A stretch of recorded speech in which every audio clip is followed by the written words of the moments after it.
now.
We are back with a bang.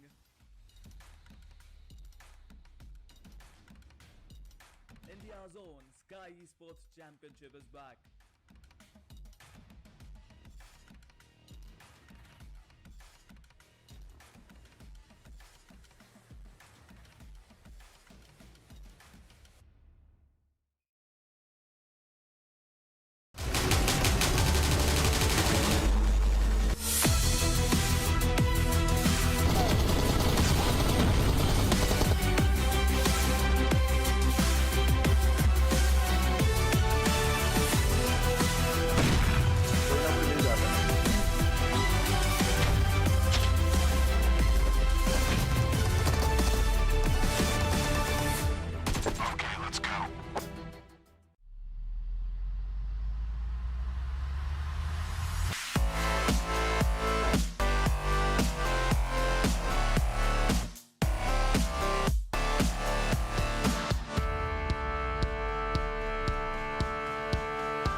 Alright guys, thank you so much for joining the stream again. Welcome back to Sky Esports 2.0 and today I'm joined with Akash who's popularly known as Chaos. Thank you so much Akash for joining in. This will be the third day of the quarterfinals that we have been streaming on our channel. The first 2 days were full of blasting performances by all the squads and today also I'm expecting that kind of performance from the new groups that are formed today. Thank you so much Akash for joining. How are you feeling today?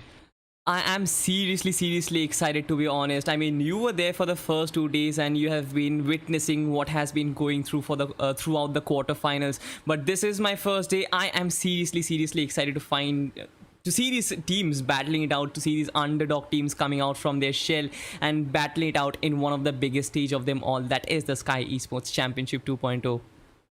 You know what I'm excited about today? It's if any the teams who are not doing that well in the first 2 days, who haven't done that well in the first 2 days, for example, teams like XPAC and there were some other squads as well who haven't done well in the first 4 matches. So if I can see them come up the ladder today, if they can actually step up and if can amp up their ante in this day that we are going to have, the first two games are going to be Erangel and Miramar for Group A versus D, and then we will be having the next two games as well. That will be Group B versus C, and then again those matches will be again Erangel and Miramar. So if those 10 teams can step up today, if they can have a good game today, that will be very interesting because that will make the points table a little volatile.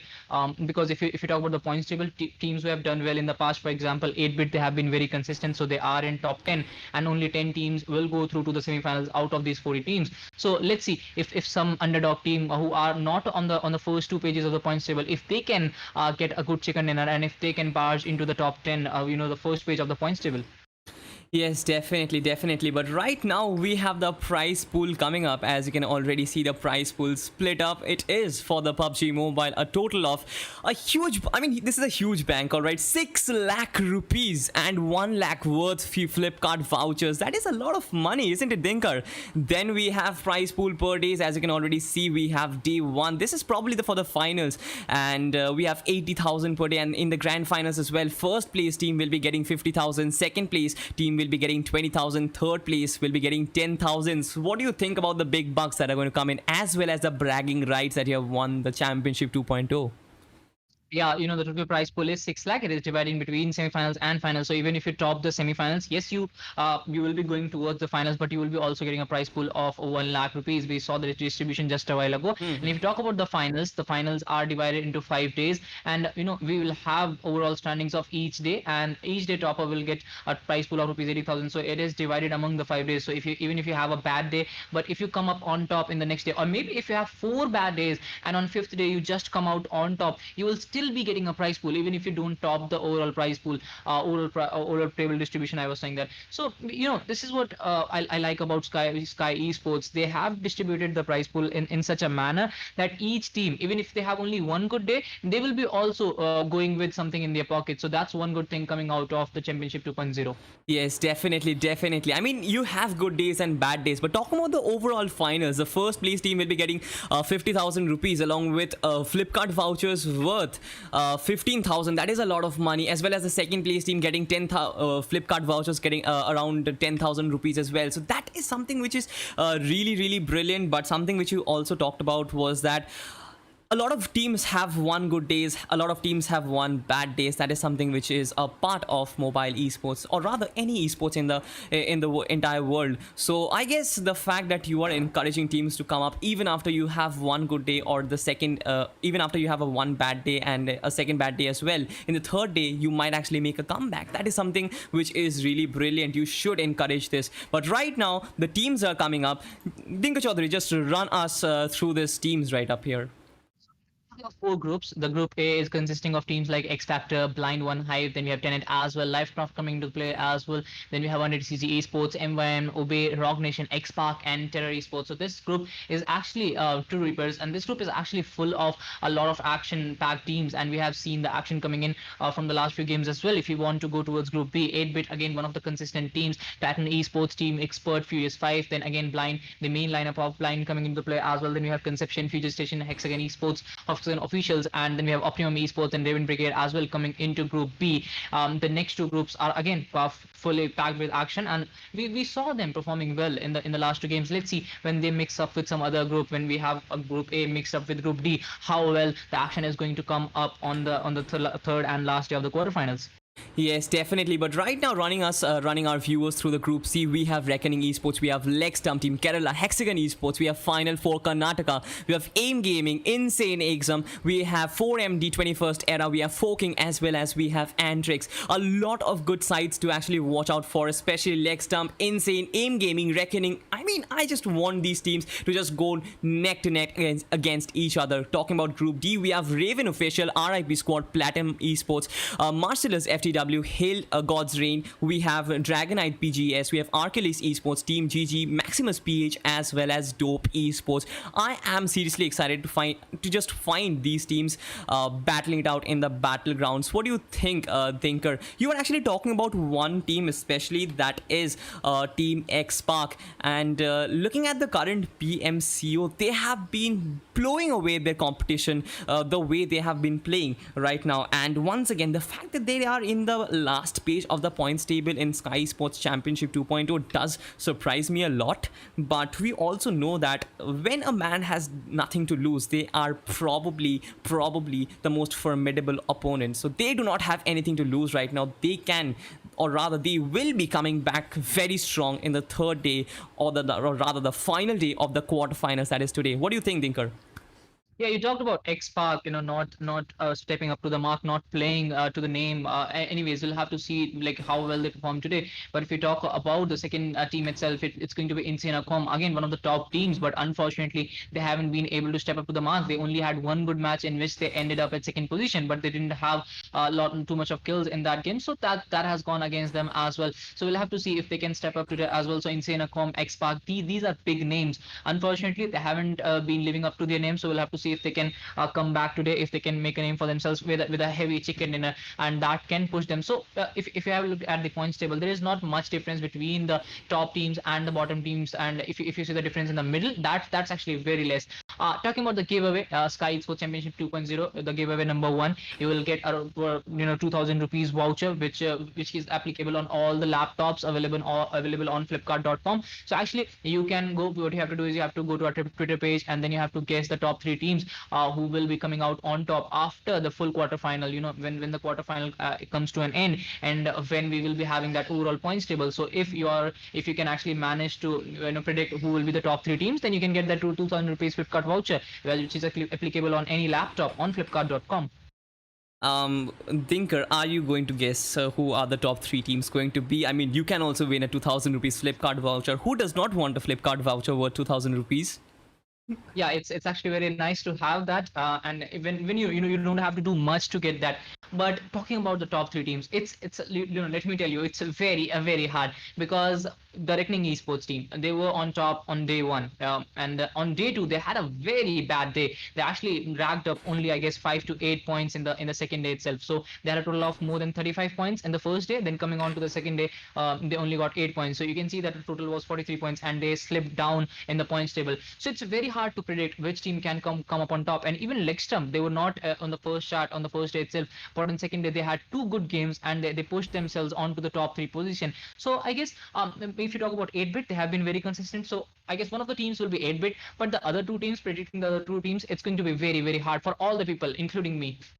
Yes, definitely. And you have been watching the matches very closely. You have been casting them as well. So you definitely know that which are the teams who are playing a very formidable game, who are playing really well in terms of their overall strategy. Yes, definitely you have one good day, one bad day. But I guess what matters is your overall game form, how well you are actually playing together, how well you are binding together as a team. I guess for me, as a caster, that is something which I always look out for, how well a team is coordinating between itself. Because other than that, I guess the chicken dinners, the kills, everything will fall into place. But once again, your team, your bonding, your synergy, that is what matters. That is what you want to practice for. That is why you play those customs for. Yeah, well said. Practice makes a man perfect. Now, talking about some more teams, if you talk about 100cc Esports, is one of the regional teams who have done well and who have come into the picture out of nowhere, and they have actually grinded really hard behind the scenes. So they are one of those squads who are kind of formidable, but unfortunately, they also haven't been able to step up to the game. If you talk about their firepower, I saw them performing in skirmish series as well. I was casting them, and they were one of the squads on which you can bet that they will win every 4v4 fight. But unfortunately, the things haven't been going their way in these games that we have casted as of now, and they have been going down rather very easily, which isn't kind of the performance that they have shown in the past. So I'm actually today defending them. I'll have to see. I want them to perform today. I want them to win every 4v4 fight that they are going into. Unfortunately, they won't be able to do that in the later phase of the game, as the third parties and the fourth parties will be coming into play. But in the mid games as well, they are losing their fights. So I don't know what is the reason for that, but let's see if they will be able to get those wins today, and if they will be able to win those fights, as the countdown on our screens is here for the start of the match. Yes, definitely, definitely. The countdown is here. The match is going to start. I am really, really excited to find out. Dinka, just run us through the flight path. What do you think about this? So again, our horizontal flight path is coming on our screens, which will be making a lot of locations inaccessible. The flight path starts on the southern side of Neuropnoi, finishes off between Gatka and Query, goes through between Gatka and Query, and finishes on the western edge. So again, as a horizontal, our horizontal flight path is coming on our screens, which makes Yasnaya, Polyana, Rozhok, Mansion, Lipovka, Kamishki kind of inaccessible. The eastern edges are very inaccessible, but if you talk about the western edges, Primos, Query, Feripia, Gatka, and Hospital are kind of accessible. Teams will have easy way if they want to go towards Georgia City, which has been a kind of hot drop in these games. This time we are seeing a lot of teams heading towards Novoripnoi as well. They are showing a lot of confidence. Let's see if teams will be able to make the best out of those drops.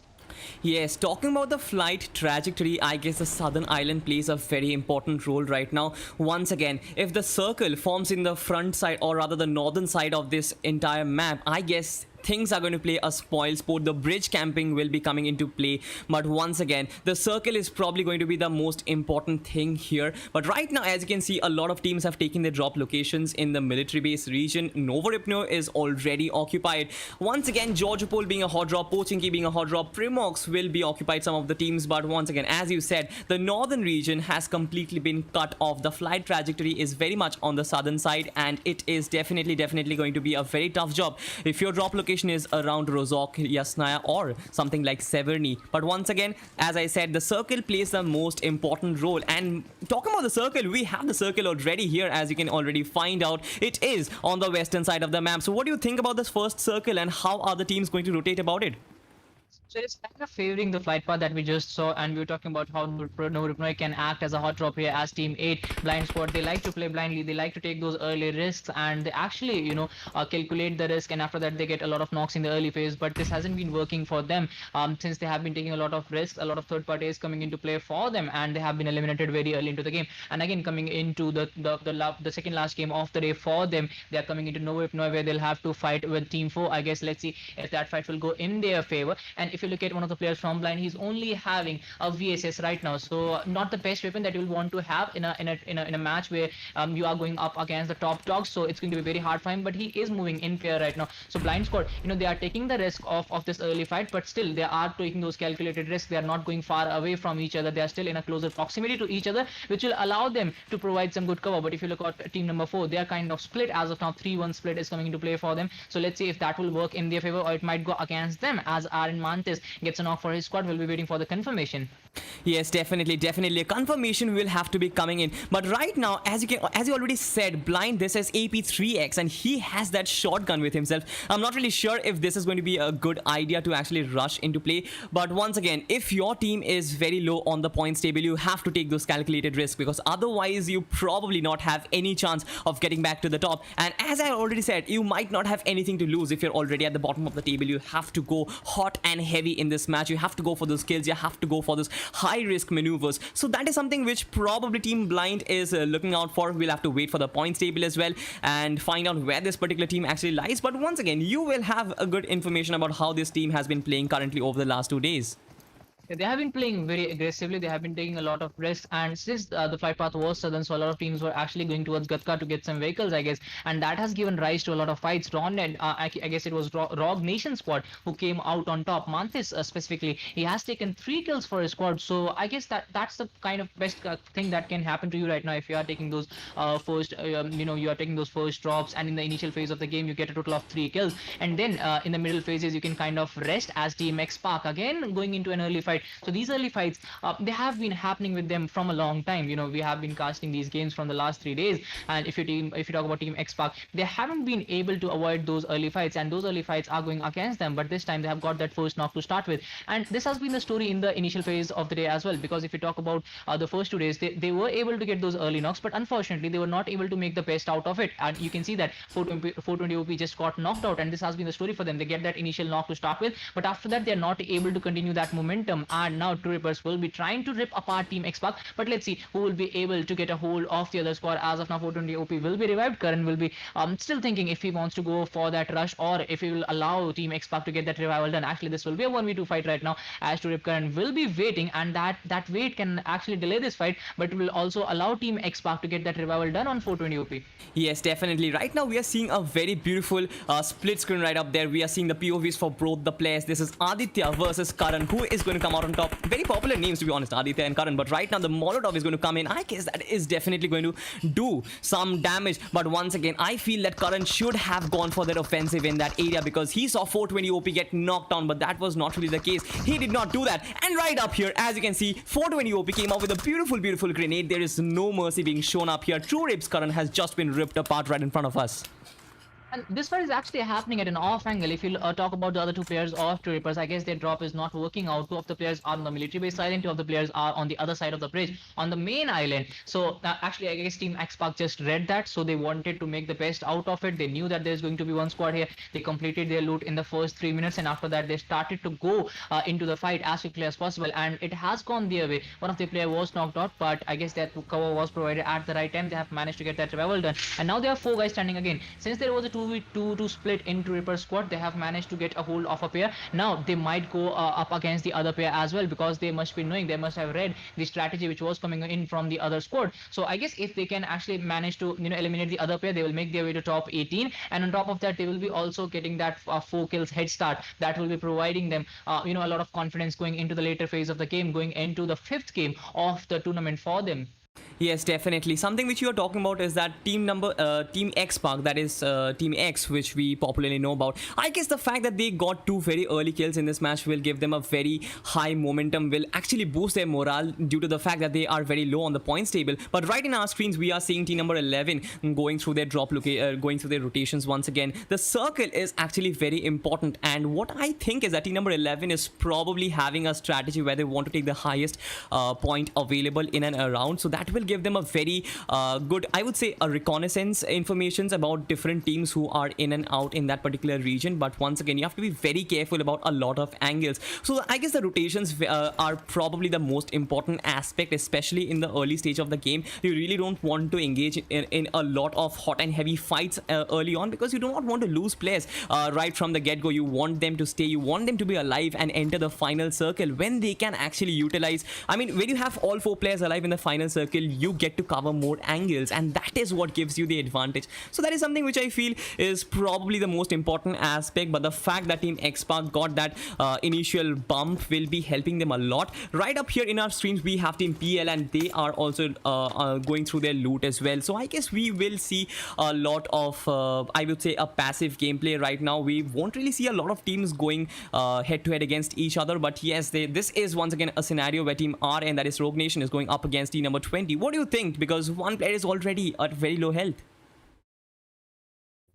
Let's talk about the game. And we had 4 players coming in from the other side, and if you talk about them, they were trying to go they were trying to get a hold of the Mount Everest region. But we are seeing another fight coming in from Rogue Nation, as one of their players has been knocked out. They had a total of 3 kills to start with. They have got another, and now one of the players has been knocked out. So the fight is coming through from Team 20 as well. It's going to be Hale Godtrains who performed well in Vikendi in the last day, but let's see if they will be able to come back today. Mantis, who has been the MVP from his squad for now, he has been knocked out, and I guess no cover will be provided as he's isolated from from a squad, he will be knocked out and confirmed at the same time. So there is no way Mantis is going to come back. He'll got range, will get that first kill to start with, and now there are also 4 guys standing, so they will be going against Team DROGONITExPGS, who is trying to fall back, I guess, just because they have already lost on one of their players. So the equation will not be balanced from both sides, so they would want to fall back, and they wouldn't want to lose out on more numbers in the initial phase of the game, because the numbers are very important going into the next few phases when you are in the 4th, 5th circle, when the third party and fourth party can come into play. When you want to steal out a lot of kills, you should have those numbers up and running for you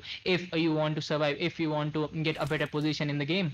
Yes, definitely. I kind of think that Team Rogue Nation kind of sacrificed Mantis even before he was knocked. They definitely knew that team number 20 was actually rushing in, and they probably knew that he was going to get knocked out. So I think that he was a sacrificial pawn in that area. But once again, they need to actually fall back. But right up front, we have Team RIP squad going up against Team Max, that is Team 18.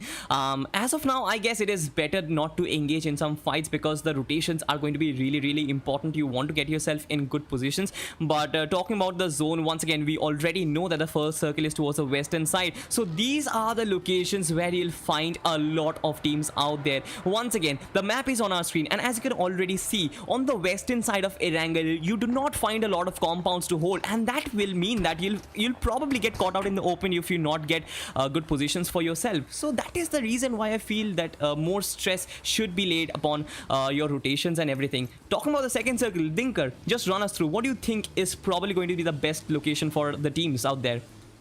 So the circle again takes a western shift, and as we all know, the western side is not that cluttered with teams. So yes, teams who will like to show the early rotations, and if they actually go towards the extreme western side, they'll have an easy way out of the next few phases, because if you are at a side where there are not a lot of teams, so you can easily rotate towards the other side. If the circle takes a hard shift, it will be easier, it will be softer for you to rotate to the other side. But if you talk about Team XPAC, they were on the edges of the military base island. Now they have gone completely in the middle of the military base island to complete their loot, and I guess they will be trying to just because the circle has taken a western shift again, so they will have to rotate completely, and they'll have to put their numbers up and running again. But DROGONITeXPGS on the other hand, they're also trying to hold the ridges as now. I'm seeing a lot of squads these days trying to go on the aggression part, and they're not trying to survive for now, because if you look at DROGONITeXPGS, they're not looking for compounds, they're looking for teams who will be rotating from this side, and after that they will be going for those sprays. And Raven coming up with that beautiful spray, and yesterday Raven got a total of 2 chicken dinners, back-to-back chicken dinners. I didn't see that coming from any squad, just because if you talk about the skill set, these teams are on the same level, and still if you come out on top in both the matches, that means that you have done something well that other teams are not going to do, that other teams have not done. Max squad on the other hand, they were trying to rotate completely, and they were in open, they were exposed, and MYM TENET making the best out of it. They have got 2 knocks, and they have got that confirmation up and running for them as well. Yes, definitely. But right now, as you can already see on our screen, Jiggly is completely caught out in the open. He is right in front of us. He's right in front of that particular team, that is team number 13, if I'm not very wrong. But once again, Team Max, as you can already see, they are being chased by the cops right up here. Team number 5 will definitely not let this particular team go away. But he was definitely doing a good job with that vehicle. I guess he will probably be saving himself for the best in the later stage of the game. But 100cc once again going on the offensive. We have Raven still taking the damage from the zone itself. So yes, a lot of offensive action is coming in from the very early stage of the game. But once again, something which I always lay stress upon is the fact that if you're going on the offensive, if you're going for the fights, if you're going for a 4v4, you have to kind of ensure that you come out with all your players alive, because otherwise it is of no use, in spite of the fact that you get 4 kills.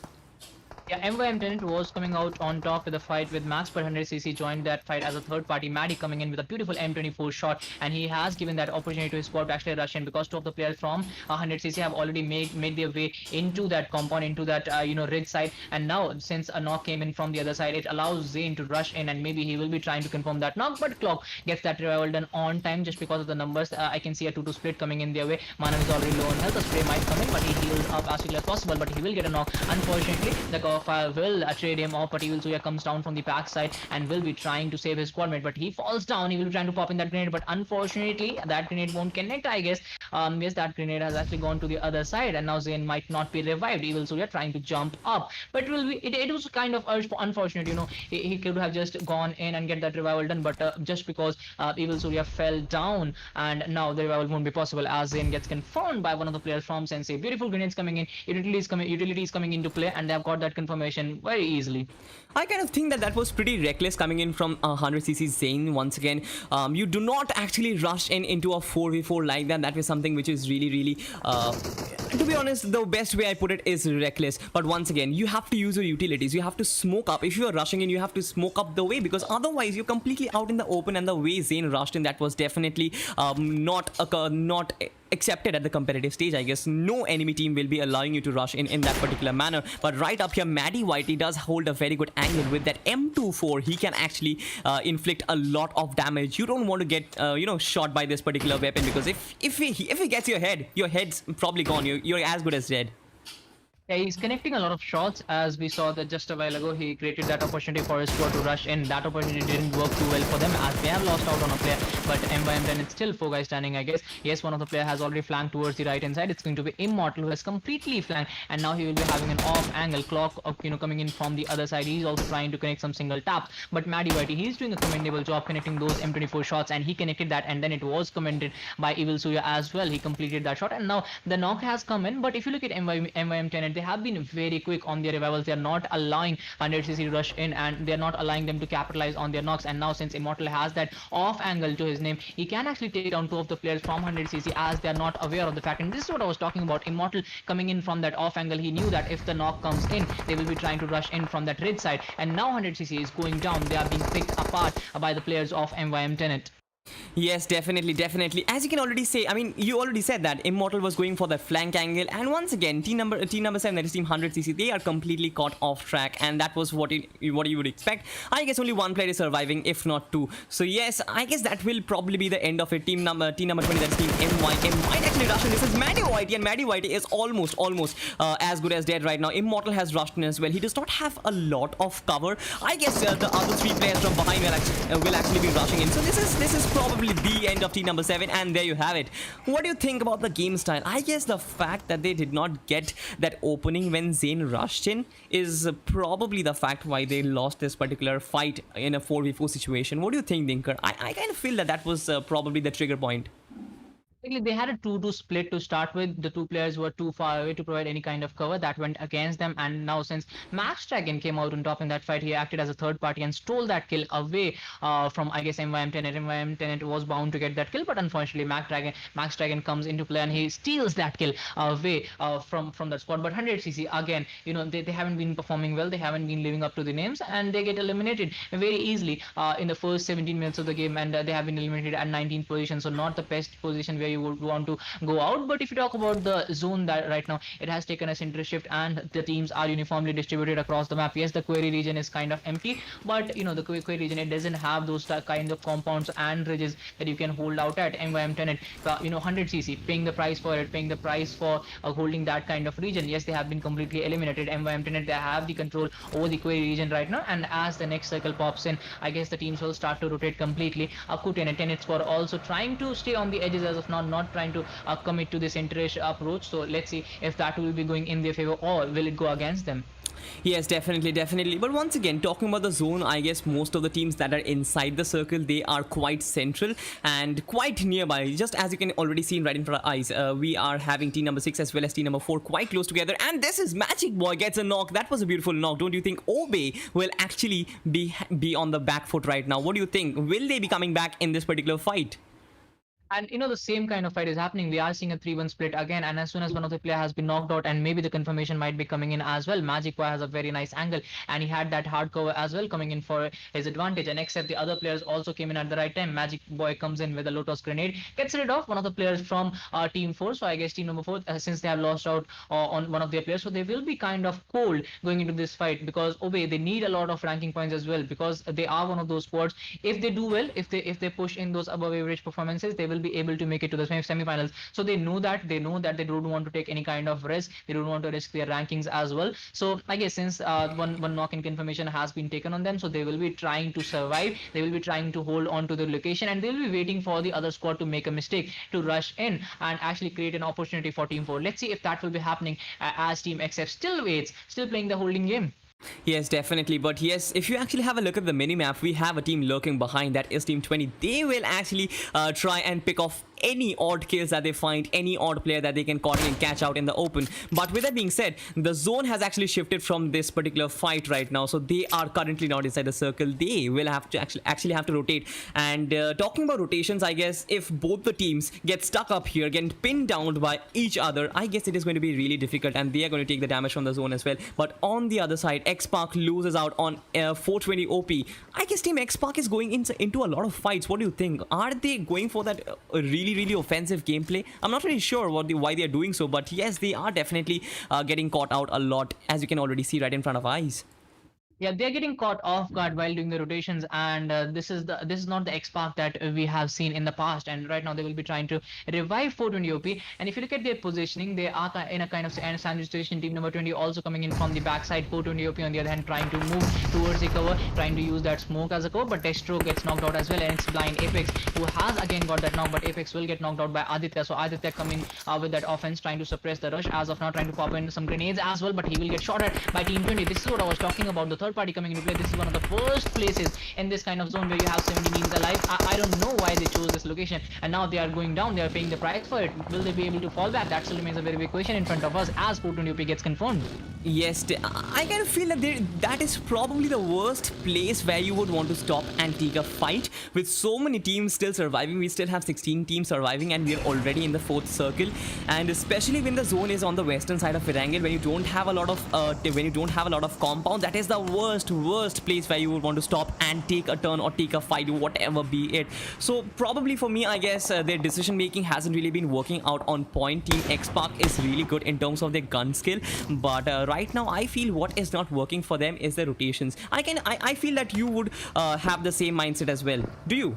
Yeah, I guess they were trying to hold this bridge so as to get a hold over the team which was in the compound. They were looking for some kills, but they didn't expect any other squad on their backside. They didn't expect that one squad will come in from the backside and they will backstab them. And since if you talk for Team 20, they were on the edge of the zone, so I guess Team XPark should have known that. And now we are seeing a fight at this compound. As you told, that the zone didn't favor them. Both of the teams, they needed to push into the circle, and only one room was inside the zone. If you talk about the zone, it only favored this barn house. So let's see what happens if Team 6 will be able to hold it out, as the only one player remains from their side. They are trying to pop in some grenades as well. One of the players already knocked out there, so if that grenade can connect, it will be giving them an opportunity to get another kill. So that will be very good going down. Before going down, if he can steal a kill or two, he will be getting those extra points because the zone has again gone away from them. So zone is not favoring these spots, so they can't delay this fight. They need to finish off this fight as quickly as possible, as they only have 60 seconds, and after that the 5th zone will start to close in, and the kind of damage that will be done by the 5th zone. Yes, definitely. But once again, anxiety will be feeling a lot of anxiety right now because Team RIP squad has rushed in. So after dealing with team number 4, you have more enemies right in front of you. You cannot stay in a single location for a long period of time, and that is something which we see that Team XF is suffering from. But at the moment, this is Team LIVECRAFT. Dexter has actually got a knock for himself. So right now, I feel that a lot of teams are going up and running at the moment. They are going up against each other. But this is Obey's Envy, and he has chosen a really good position for himself to camp inside. The grenades are actually coming in. I'm not really sure what his plan is, but he definitely is in a very bad situation right now. Yeah, he might be backstab as well as Team 20. Again, they are on the edge of the circle, and they might get a piece of these squads who are trying to fight their way into the circle as well. They are trying to finish this fight as quickly as possible, but I guess there are a total of 3 squads here, and because of a 3-way fight, this fight is not coming to an end. And if you talk about Raven, they are also picking up a lot of kills as we haven't gone towards them, but they are coming up on the kill feed. They are trying to take the limelight as of now. Dragon trying to use that Kar98 in this circle, and in a close range fight, he's trying to look at his surroundings. He's trying to scout the surroundings so as to not take any unnecessary risks. But Rip Squad Dragon coming out on top in this fight, as Mafia has been knocked out and confirmed. Dragon will try to make his way into the circle by the use of some smokes. He has spotted a squad, and he will be going for that Kar98 shot. Unfortunately, won't be connecting, but what a beautiful spray coming in from Karan as he knocks out one of the players from Hail God's Rain. Yes, definitely. Right now, they have to go... I guess they have to go hot and heavy because the zone is actually coming in. You do not have an option of falling back. And right in front, you have Giants. You have the Giants like Hail God's Rain. So I guess you have to take the risk. You have to go into this particular fight. But once again, something which I do like about Team RIP squad is the fact that they are using the utilities. Right now, Anxiety will be trying and pulling off some kills and try and catch Team RIP squad off guard. On the other side, this is team number 11. That is Team Dope, who are picking off some of the kills. So this is all about positioning, right, Dinkar? I guess the fact that you are inside the final circle with the best position around, that will give you a lot of free kills. You'll be able to pick off a lot of kills from here on. A lot of players will be idle. A lot of players will be doing a lot of stuff. They'll caught out in the open. They'll be going for the fights. I guess that is when you start picking off your kills once again instead of the early fights. But right now, something which I really like about Team RIP Squad is the fact that they're using utilities. They are not rushing in, something like Team 100cc. Yeah, LIVECRAFT has actually done really well to go into the circle. They have sneakily made their way into the circle without going into any fight. On the other hand, we have TENET squad as well trying to use those ridges, but they are also thrown out of the circle. The 6th zone has popped in on our screens, and it will start to close in after a matter of 5 seconds. So all the squads are trying to survive, and on top of that, they are also trying to get some kills. A dope squad also will try to, I guess it's going to be Rip squad who will try to make their way into the circle. One of the player was confirmed by XFACTORS. Hail Gods and Vicious will go for that confirmation, and yes, he will get that as well on time. He's also having 3 health kits that will allow them to go into the zone. But LIVECRAFT, who were in the zone from a long time, who didn't go into a lot of fights, they got those 4 kills, but now unfortunately they are being ripped apart, and in a matter of few seconds the whole squad has been completed. And this is what happens when you are in the 6th zone. When you are outside the circle, you don't have enough cover, you're not using your vehicles well, and this is what happens. You get third partied, you get fourth partied, and your whole squad will get eliminated in no time. RN, if you talk about Rogue Nation, with 3 players, one of the player, if you remember, he was confirmed very early into the game, but after that they haven't taken any fight. They were in this region from the starting, and now they are inside the circle as well. The circle is favoring them. From the 4th circle itself, they have been at this location, and TENET trying to use those abilities. How well these players also have used those abilities. We just saw Rogue Nation coming in with those grenades, getting those knocks, and it's now TENET trying to make their way into the circle, trying to clear out the places by the use of those grenades. And a lot of players are also going down by the play zone just because this is the 6th zone closing in. Definitely. But once again, I kind of think that the play zone kind of played a spoil sport. A lot of players, a lot of teams were holding good angles, but due to the fact that this zone is completely out in the open, this definitely, I mean, the fight was over even before it began, and right now we are only left with 6 or 4 odd teams. So that means that there isn't really going to be a lot of frenzy going on in the final circle. But once again, everything is exciting up here because the smokes are coming in no matter what cover you have. This is a really good spray by MYM's TENET Manav, and Manav will probably try and confirm this particular kill for himself. So this is team number 5, team MYM, in a really good position. Immortal did get knocked out, but once again, just have a look how beautiful the players are utilizing their smokes about. This is complete professional gameplay. You cannot have any alternative to this. In spite of the fact that you don't have cover, you're blinding your opponent's blind spot. So that is something which is really brilliant. Yeah, Raven, specifically, they have shown some good gameplay. They got two chicken runs yesterday, and now again they have made their way to top 5.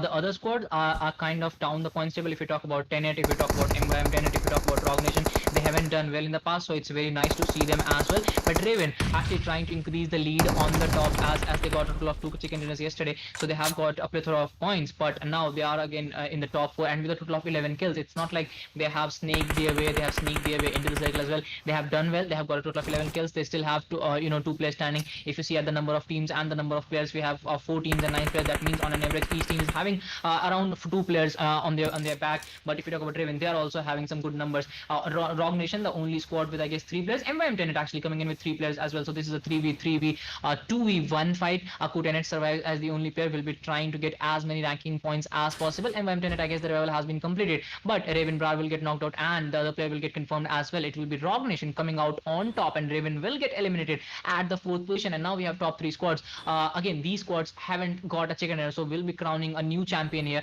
MYM TENET, maybe it will be Rogue Nation, who are housing 3 numbers as of now. Let's see who will be winning this as the 3v3v1 fight. Yes, once again, I kind of feel that Raven was actually going in with the offensive a lot. There's the fact that they were throwing in so many grenades. Wait a second. Who won this match? I did not see what happened. Did you see what happened?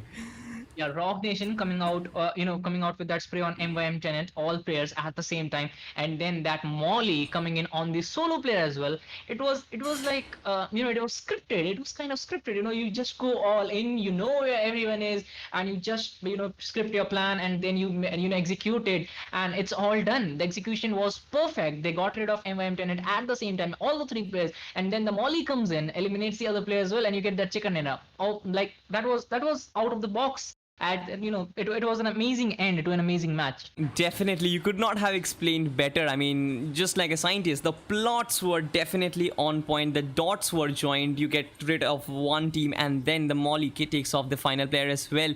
That was definitely an ending which Team Rock Nation was looking for. So, what do you think with the kind of standings which they have, and with the amount of kills which they got in this particular match? Where do they lie on the points table after this particular game? Do they go higher up? Do they go on the first top 10, or are they already on the top 10? Because this is definitely going to be one of the hot blooded question out there. Where am I on the points table? I was talking about how the difference is not that big in the middle phases. If you talk about the first page and the fourth page, yes, there is a lot of difference. But if you talk about the second and third page, there is not a lot of difference. I guess there is a difference of around 10 to 15 points, which can be, taken apart in only one game. So, the MYM TENET getting eliminated at second position, I guess. So the team who took the chicken dinner, it was Rock Nation. They have got a chicken dinner with a lot of points, with a lot of kills as well. They got 4 kills in the last circle itself. So that was very good coming in from them. So they will get 20 plus points, and since the difference was only 10 to 12 points, I guess they will be able to push themselves up to the top, or maybe to the top 10. But if they were on the fourth page, they will see themselves on the second page itself. So we'll have to see. We'll have to wait for the overall rankings that will be coming at around 4:30 p.m. But the match rankings will be available in a little while. We will be providing you the match ranking points table. Highlights, or what do you call it? The advertisements. No, the So everything is going to come up. advertisement will be coming in, and please enjoy that. And we'll be meeting you after the short break. ओ तो भाई ये advertisement था. Sorry sorry.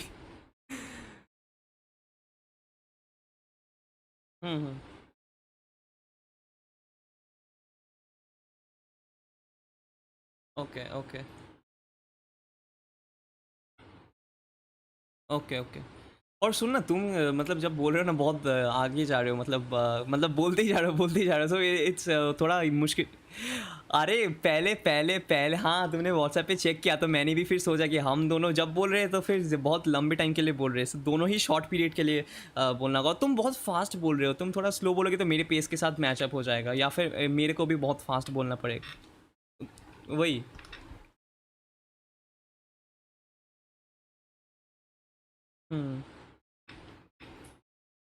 हाँ हाँ हाँ, वही सबसे better है कि डिस्कशन 2-3 लाइन का डिस्कशन ये वो हो जाएगा. एक फाइट को पूरा अगर एक बंदा ले लेता है तो मतलब वियर्ड सा लगता है, मतलब बहुत ड्रैग हो जाता है.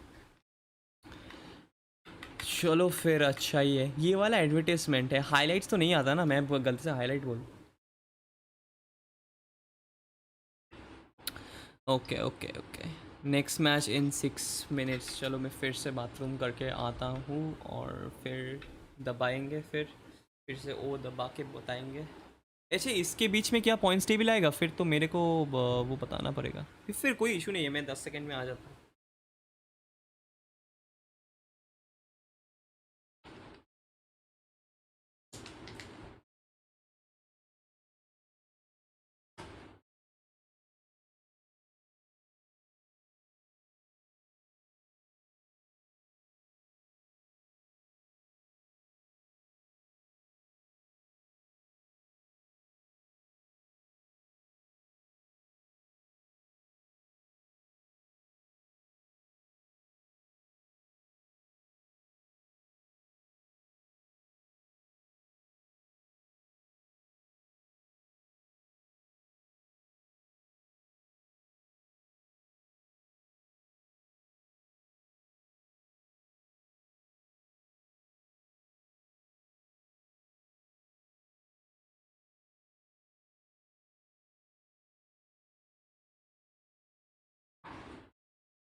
आ गया.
Hello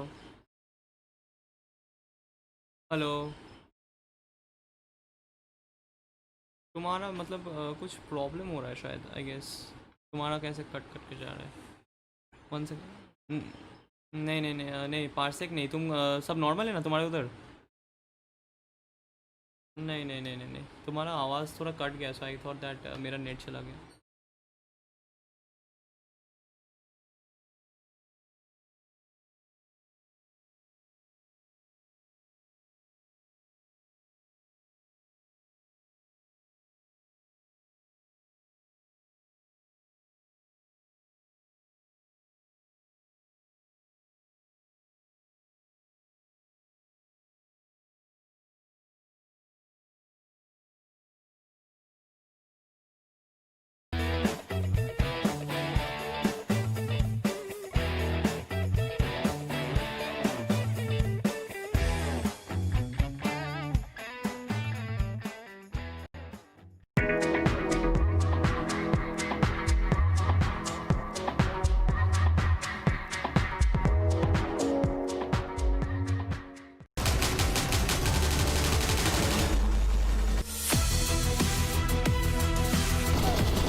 All right, guys, thank you so much for coming back on stream. So the first match saw a blaster performance from all the squads. Let's have a word about our sponsors. So our streaming partner is Loco. You can watch the stream in 6 languages on Loco. You can go to Play Store and search for Loco to download the India's own streaming app.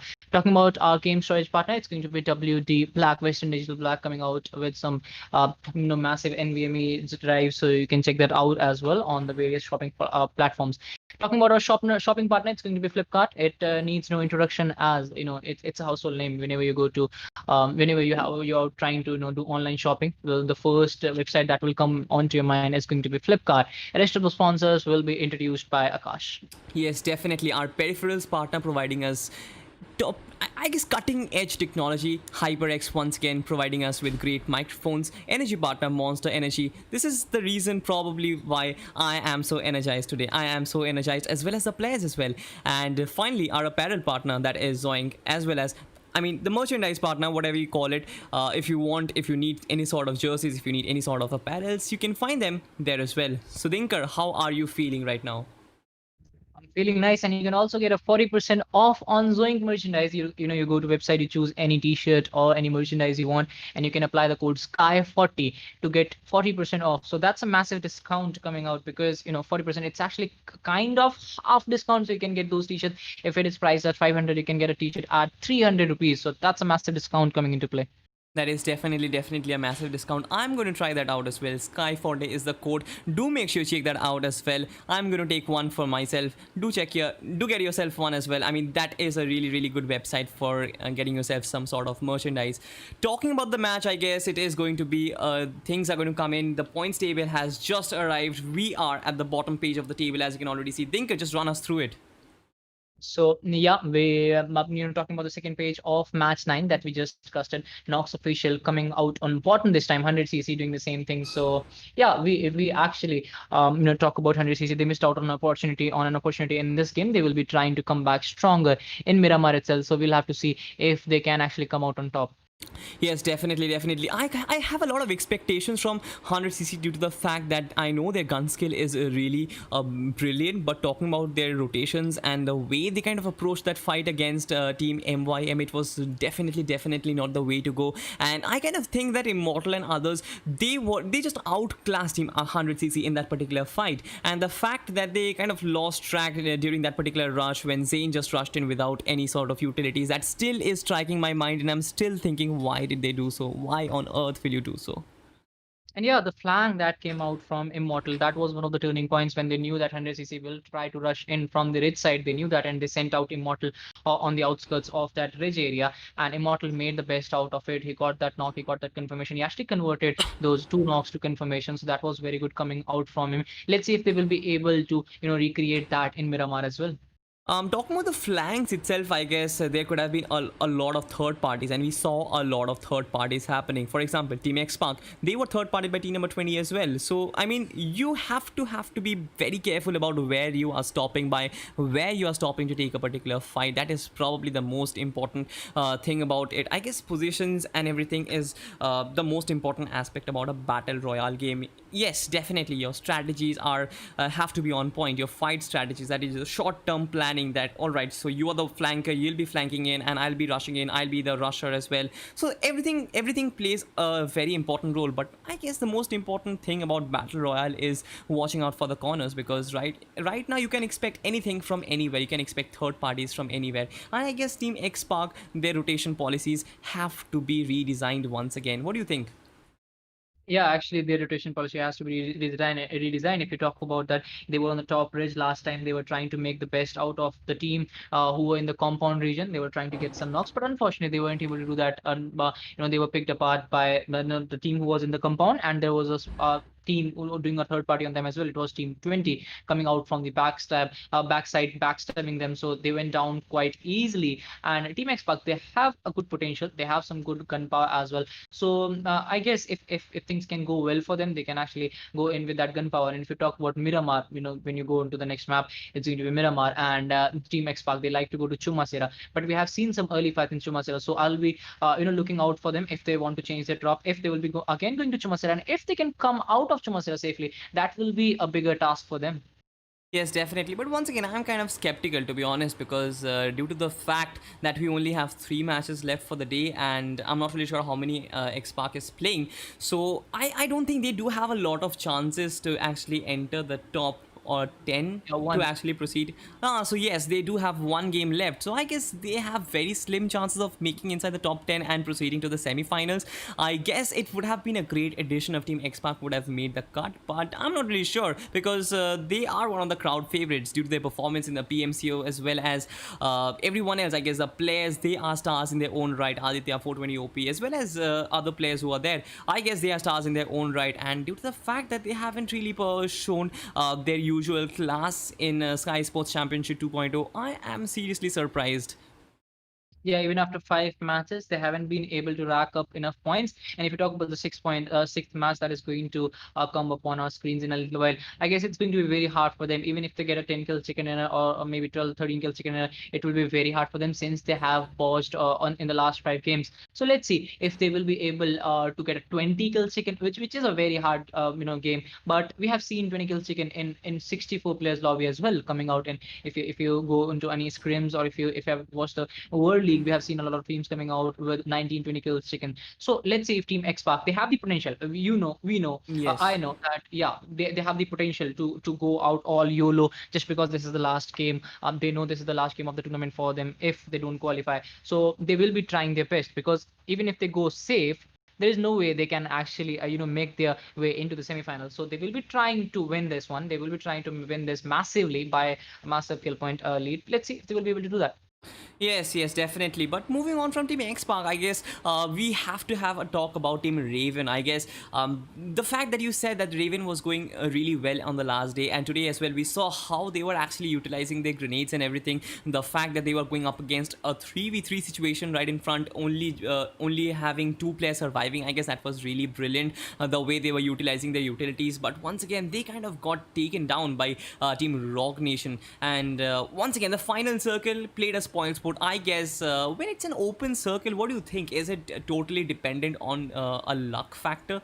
Because anything could have happened. Anyone could have connected a single grenade and took out an entire team. It is all about that luck factor, I guess. What do you think?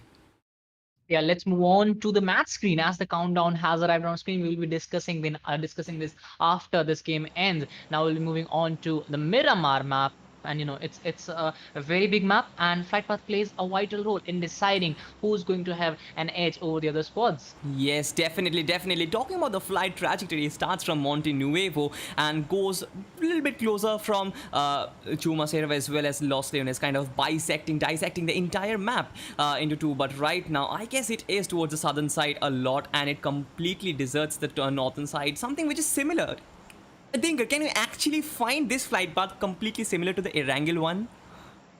Yeah, it's actually the same thing happened on day 1 as well. We saw all the 4 flight paths going a kind of horizontal way, and same thing is happening today as well. The first Erangel map, as we talked about, it was a horizontal flight path, and again on the southern side as well. And this is the same thing happening in Miramar. So I guess teams are going to have a very hard day going towards their preferred drop locations. Yes, especially due to the fact that Miramar is such a huge map. But once again, I am definitely wanting to look at the drop locations. Just have a look. A lot of teams are going for the trailer park, crater fields, and regions nearby. And very few number of squads have actually gotten towards the southern side. I guess only one squad, that is LIVECRAFT, is going for Chumacero, or I guess they are in Minas del Valley. Yeah, I guess LiveCraft making their way to Chumacera, as they have taken that split drop to actually control the whole region of Chumacera. I'll be very interested to see where XPAC is going. Team 13 on the other end, trying to make their way to critical fields. Ruins might be taken by Team XF, so we'll have to see towards that as well. Nox on the other hand, on the southern side of El Pozo. Let's see how well they perform in this game. Something which is definitely I would love to watch is the fact that Picardo is hot heavy. I mean, just have a look how many squads are there. We have 20. I guess we have the battle going on in Picardo already. I definitely want to run this through, man. Picardo is interesting, but what's more interesting? It's the circle. if you have a look at the circle, it's a typical Vikendi circle coming into Miramar. Like I'm surprised by looking at that circle.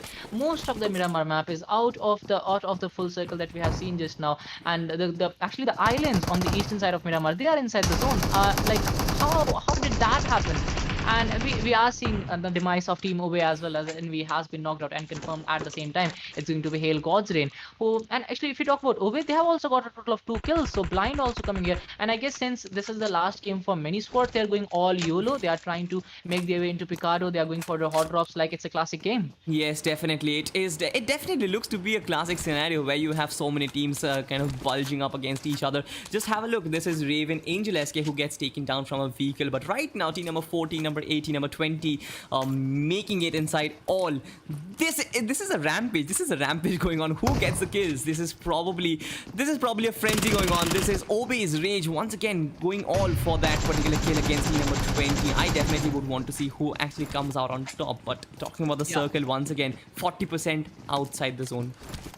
Yeah, OB down to 2 players, and I guess they don't have enough guns as well. They are using some Uzi and shotguns as well, and they don't have. I guess they have got that extended mag as well to couple it with, so that's going to be one good thing going in their favor. And now the rush is coming in. Team OB Sari gets knocked out. OB is down to 1 guy. They got that knock before getting knocked out, but still, this is a 1v3 fight going against OB Rage. Let's see what he will bring to the table as he got that knock. Rage actually takes some 2 plays. What?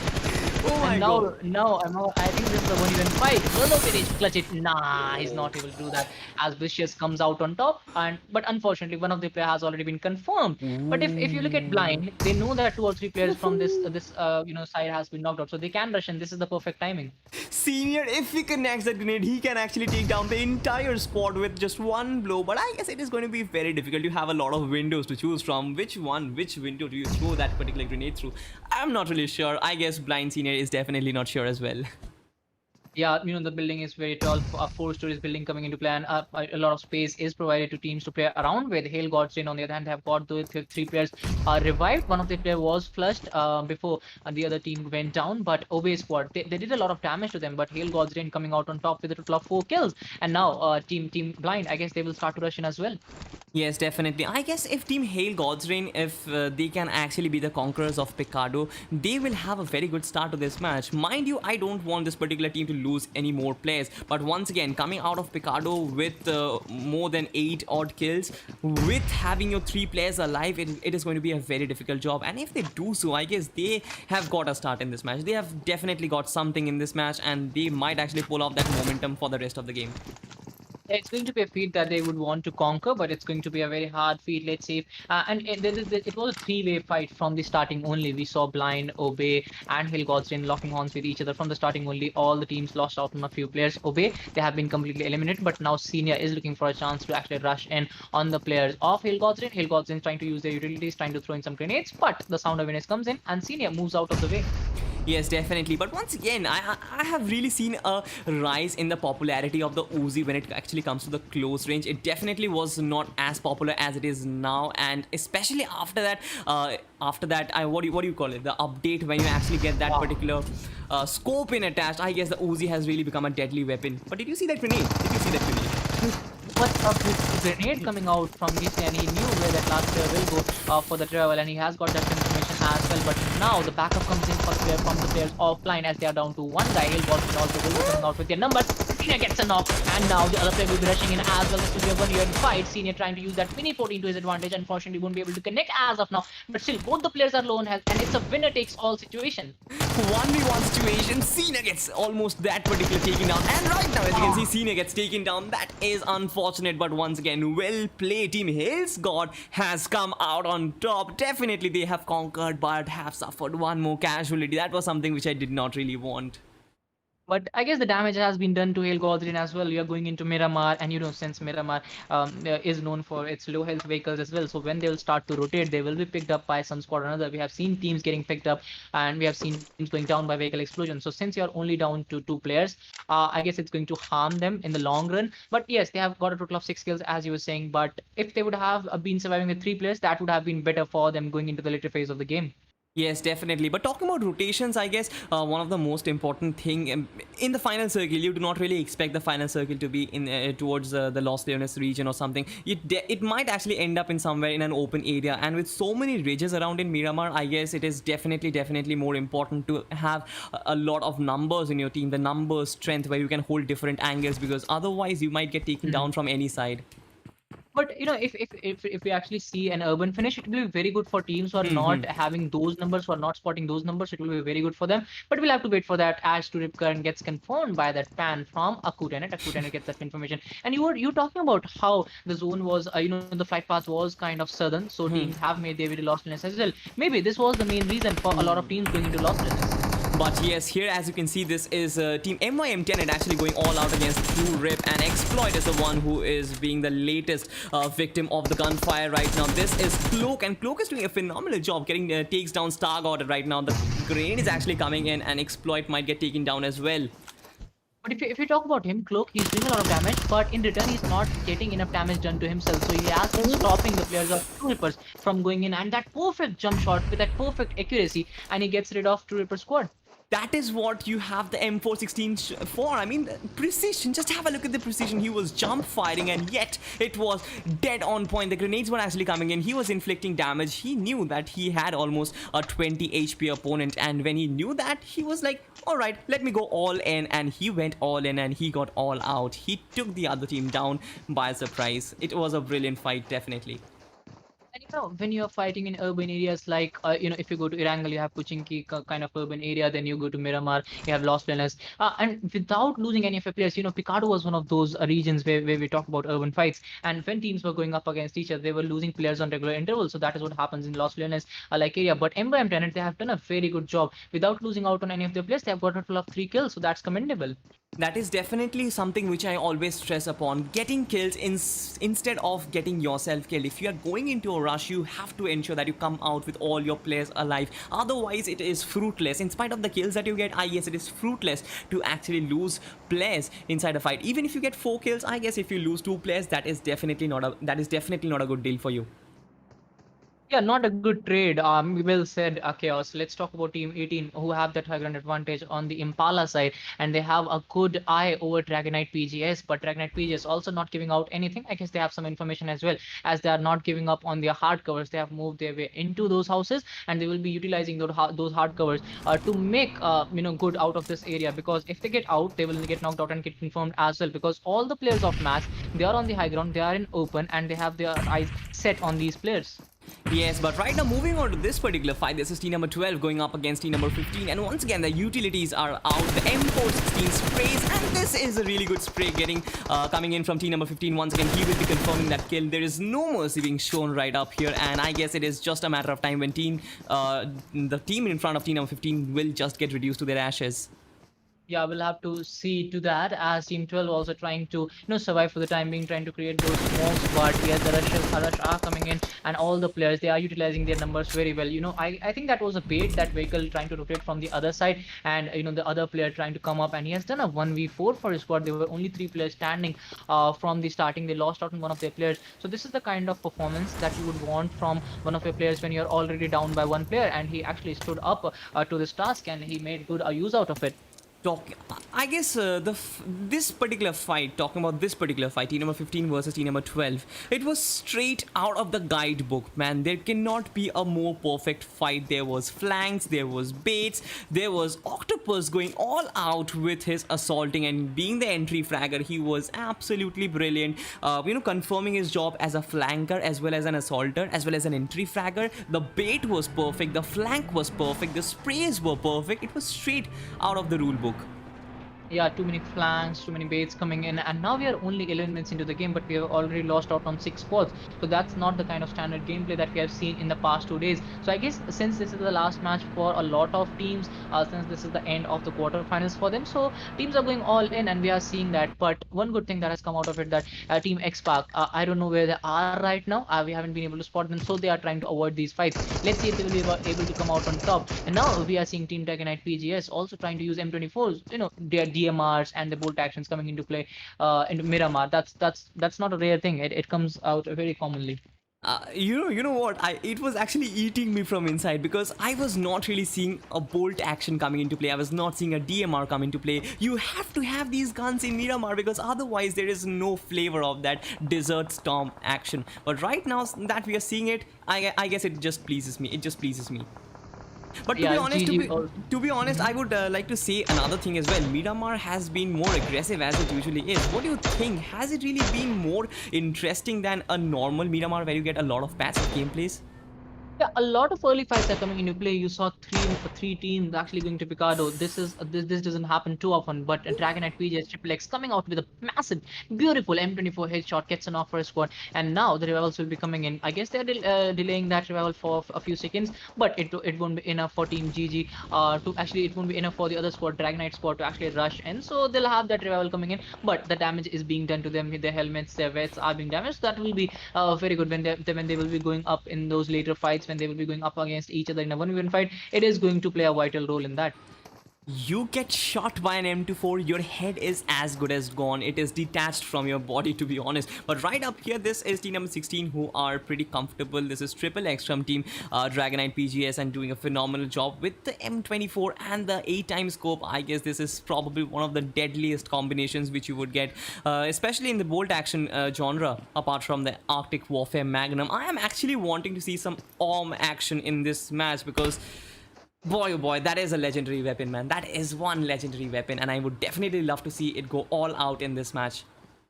Yeah, it is hell of a weapon. But if you talk about LIVECRAFT, they sneaked their way into the circle in the last game as well. They were in the final few circles, and again, they are not engaging in any fight. If you look at them, they are still 4 guys standing. They haven't engaged with another teams. We saw that happening as well. And now LIVECRAFT will try their best to make the best out of that opportunity. Let's see if they will be able to do that. Let's see if they will be able to come out on top as the zone progresses. But except also in the Camp Monitor region, I guess they'll have a long way to go inside the circle as the second zone has already started to close in.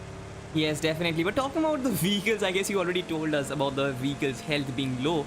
And yes, there you have an example about it. King might just get taken down in a single explosion or a single gunfight. But here you have Team Rogue Nation suffering. I am not really sure if Blast got taken down by an enemy or by the play zone. But definitely they are in one bad position.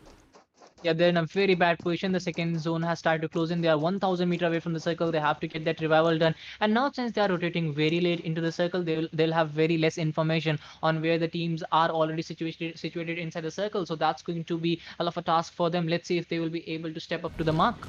Yes, but yes, there were a lot of health kits, a lot of med kits, so I guess they will actually be as good as up and running. But right now, once again, Team Raven, as we can see, this is Erangel SK, and he does not have any healings whatsoever. And as you can see, he is already very low on health. He needs some aid from its teammates. But talking about something else, I guess the circle. Just have a look at the circle, man. This is crazy. This pains my heart, boy. Just run through it, man. Just run through it.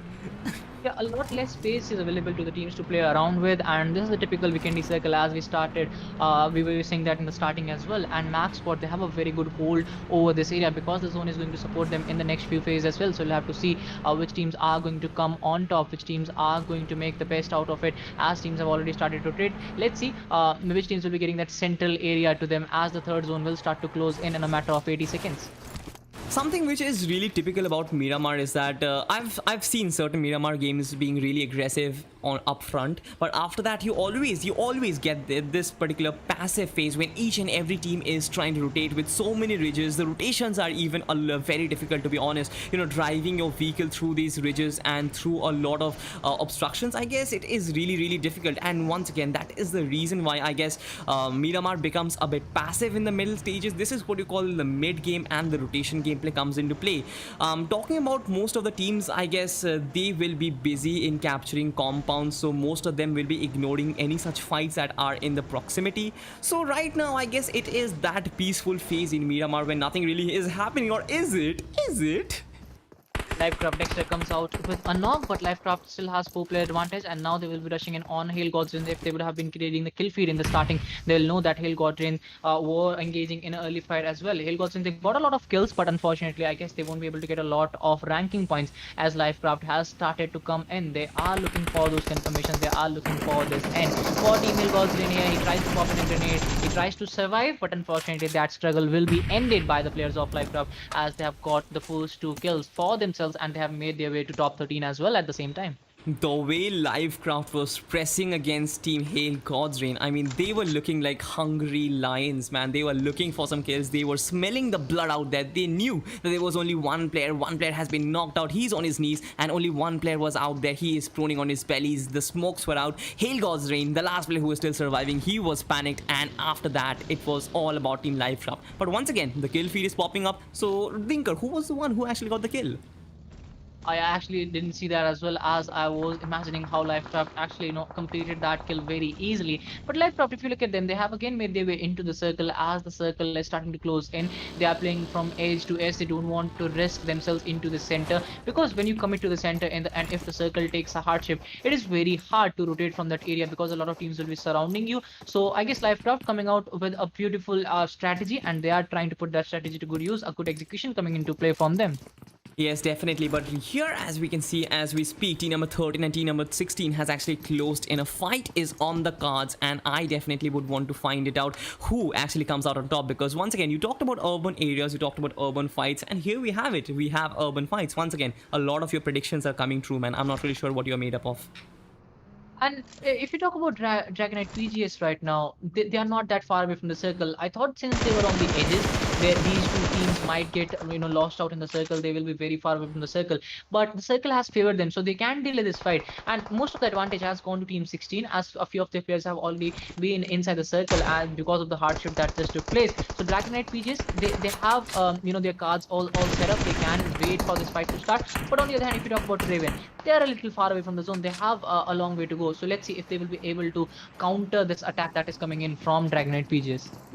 On the other side, I feel that team DROGONITExPGS is very much splitted. Definitely a split action is beneficial for when you have an open circle. You have a lot of angles to cover up, but when it's an urban area, you do not have a lot of angles. So that is the reason why I guess being split does not give you a lot of chances. If team Raven rushes in a really good manner, in a disciplined manner, I guess they can actually pick off players by players from team number 16. But once again, the kill feed is absolutely going fireworks right now. I'm not really sure who is the one who is racking up the kills for themselves. Rabzod on the other side gets a player from team PL right now. A lot of stuff is happening here and there. But once again, this fight, team number 16 versus team number 13, looks to be very intimidating. Yeah, it's struggle to go into the circle, as Team Raven is trying their best to move into the circle just because they were too far away. And the split from Team 16 has actually forced them to rotate completely from the other side. But two of the players from Team 16 were still on the right hand side, and yes, they are taking a lot of shots. But we were talking about how the 2-2 split is working out for them, how they have spread out their numbers. But Team 13, they have also made it into the zone in a very sneaky manner. They are only 5 to 6 meters away from the circle, so that is not going to matter. And this is the kind of urban place. But LIVECRAFT was in open at that location, so I guess they have rotated completely from the other side. Nox also getting a lot of vehicle explosion coming into play. They already knocked out another players from Max, and then they got that confirmation by that vehicle explosion. But except on the shores right now, we haven't seen a lot of teams holding their locations on the edges of Miramar. But since the zone is demanding that, it's the demand of the time. So except with 3 players standing, they have got 1 kill, and they are on the edges as well, and there's no team surrounding them completely. So I guess they have some good way, and they may be going into the 5th circle easily as well.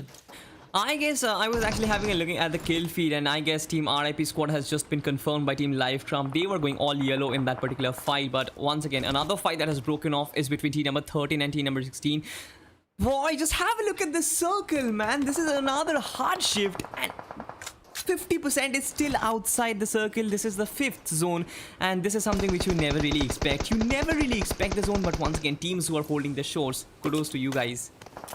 And the teams who can adapt to these changes, they will come out on top. And PUBG is all about adaptations. You want to adapt to the changes that are going to take place. So this is the kind of circle that we haven't seen. It comes out rarely. 1 out of 100 matches maybe these kinds of circle pop in, and you have to adapt to those changes. And you have to these teams have played a lot of matches, so these teams must be experienced. These teams must have experienced that as well. So I guess they are starting to move into the circle, and as soon as the circle formed, a lot of teams went into their vehicles and they started to rotate. So this is the kind of experience that is needed in these games.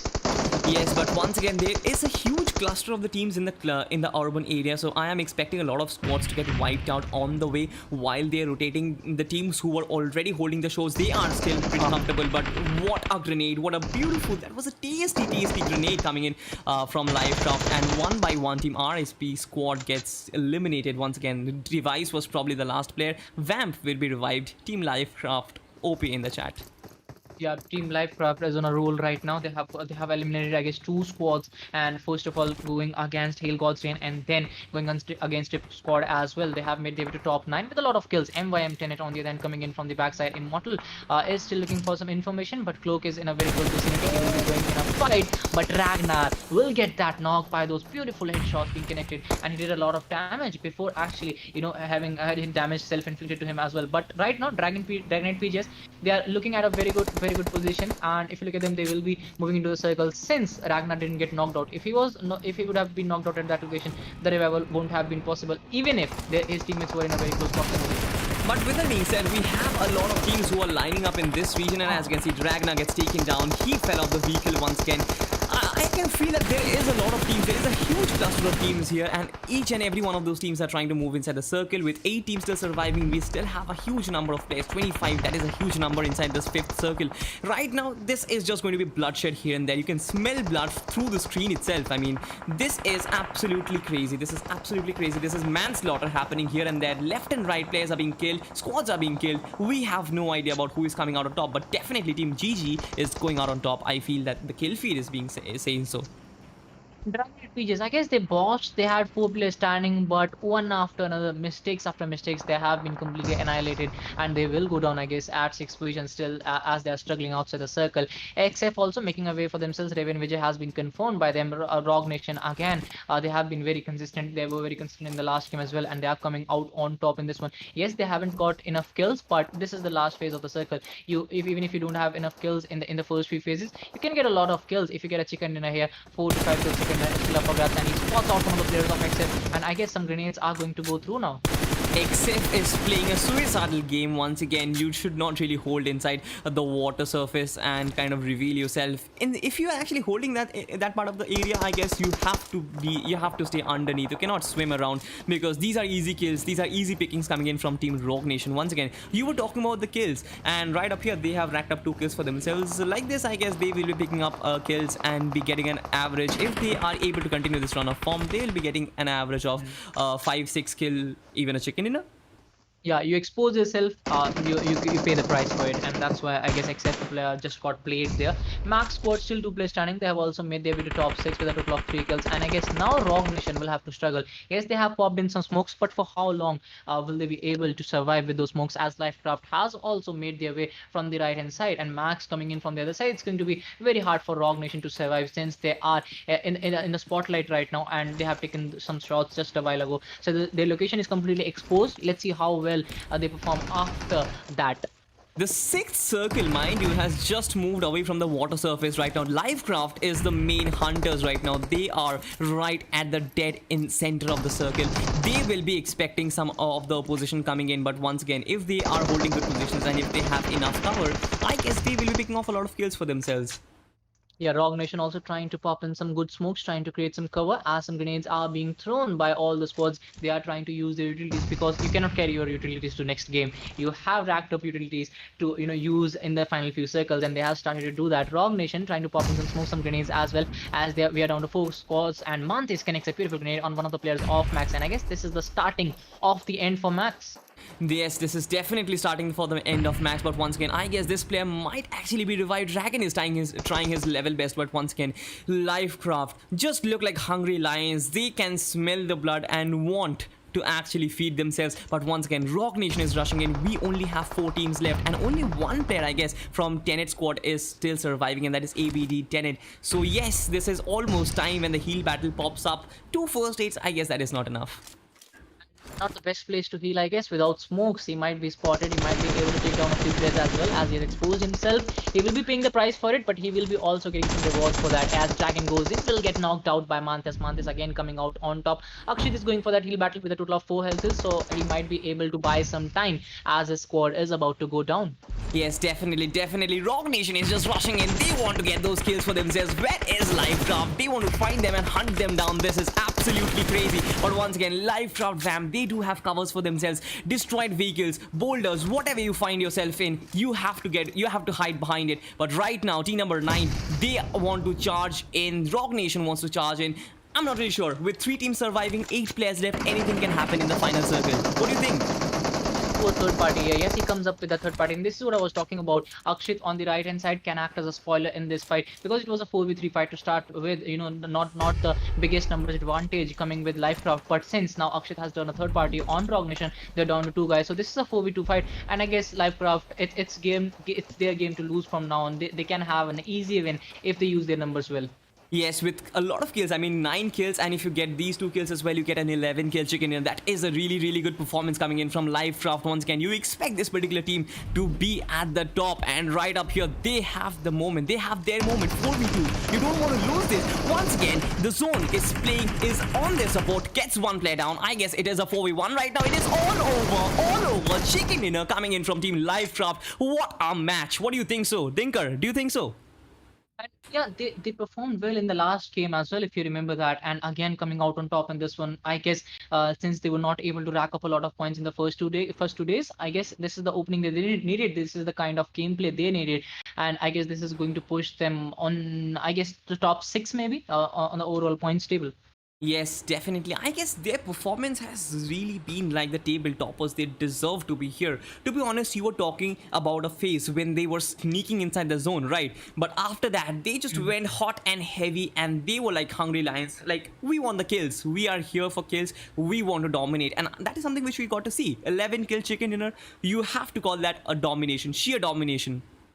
Yeah, and commendable work by the IGL as well. You know, putting your numbers at the right location, getting the right reg, and getting favored by the play zone. It's a massive call by the IGL, and I guess that paid off. And even in Erangel, that was the right call. Unfortunately, the numbers didn't go well for them in the last few phases, and they were not able to get that chicken dinner.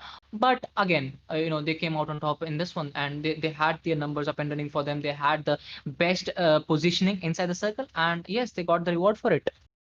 So yes, I guess this is the last game for Team A and for Groups A and D. So I guess this is probably going to play a very major role in how the overall standings are going to stack up.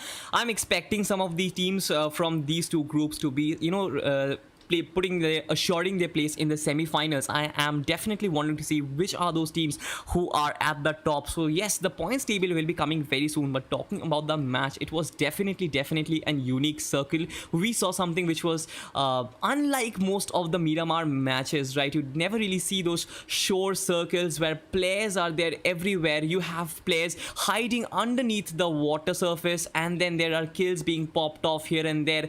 Generally, Miramar is like being passive, and you get those bolt actions coming in. But in this match, the sniper rifles were definitely not going up. Yeah, and that will be the end of the second game. We will be moving out for the third game in a little while. That will be Group B versus C. So we'll leave you with some ads. You can watch them, and then we'll be back after a short break. Thank you so much for joining in.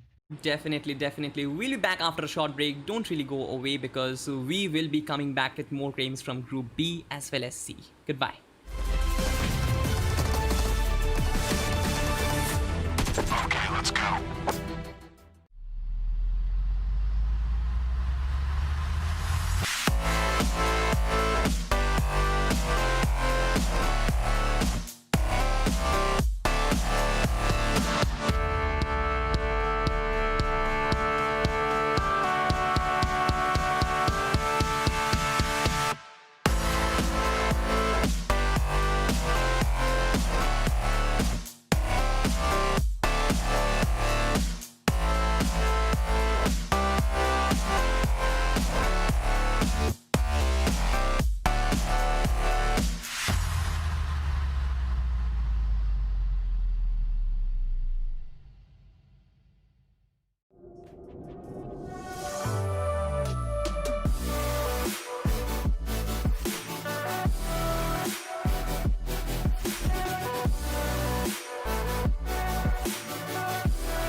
Alright, guys, thank you so much for coming in. And now we will show you the points table of the match 2 in a little while. The overall points table will be coming in after a short while after the completion of all the games. But the match points table will be coming in. I expect Team LIVECRAFT to be on top just because of the points table, just because of the ranking points and the kill points they racked up. But talking about the second and third position, it is going to spark up a little bit down the points table. Yes, definitely. The kills will actually matter a lot because once again the points table is going to get revamped after from the next PMPL.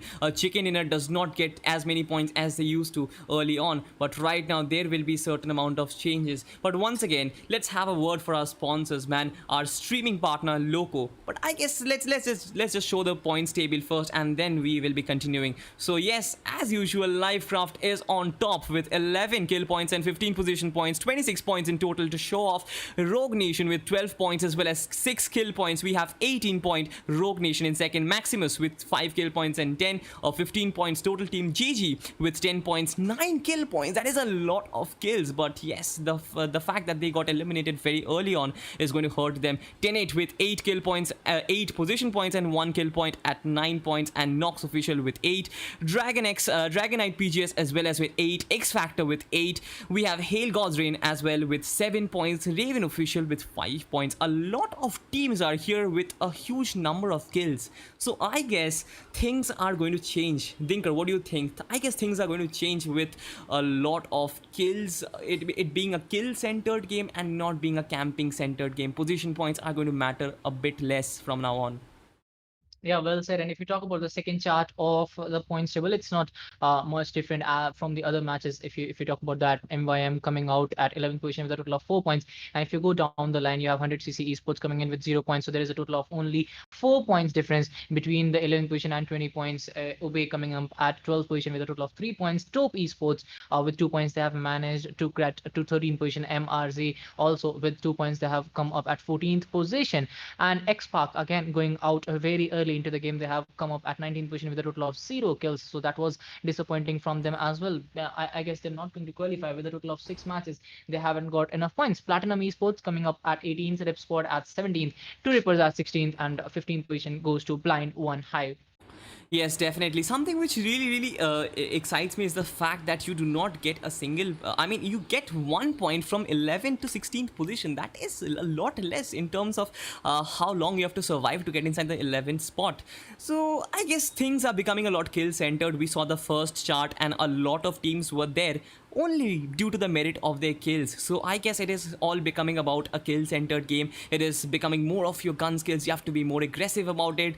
So everything is going to work that way. So getting back to our sponsors once again, streaming partner Loco. It is being this particular tournament is being streamed in 6 languages on that particular streaming platform. It is India's own streaming platform. We have our gaming storage partner WD Black, who is providing us with awesome NVMe SSDs. We have Flipkart as our shopping partner. We definitely know who Flipkart is, right? HyperX is our peripherals partner, providing us with great microphones and great devices for making this tournament happen. We are having energy partners Monster, who is giving me my energy because I've had a cup of Monster as well today, and Zonic, our merchandise partner. All the jerseys, the merchandise, apparels, you can find everything on Zonic, including a 40% discount code if you write Sky40 up there. I'm definitely buying one for myself. What are you doing, Dinker?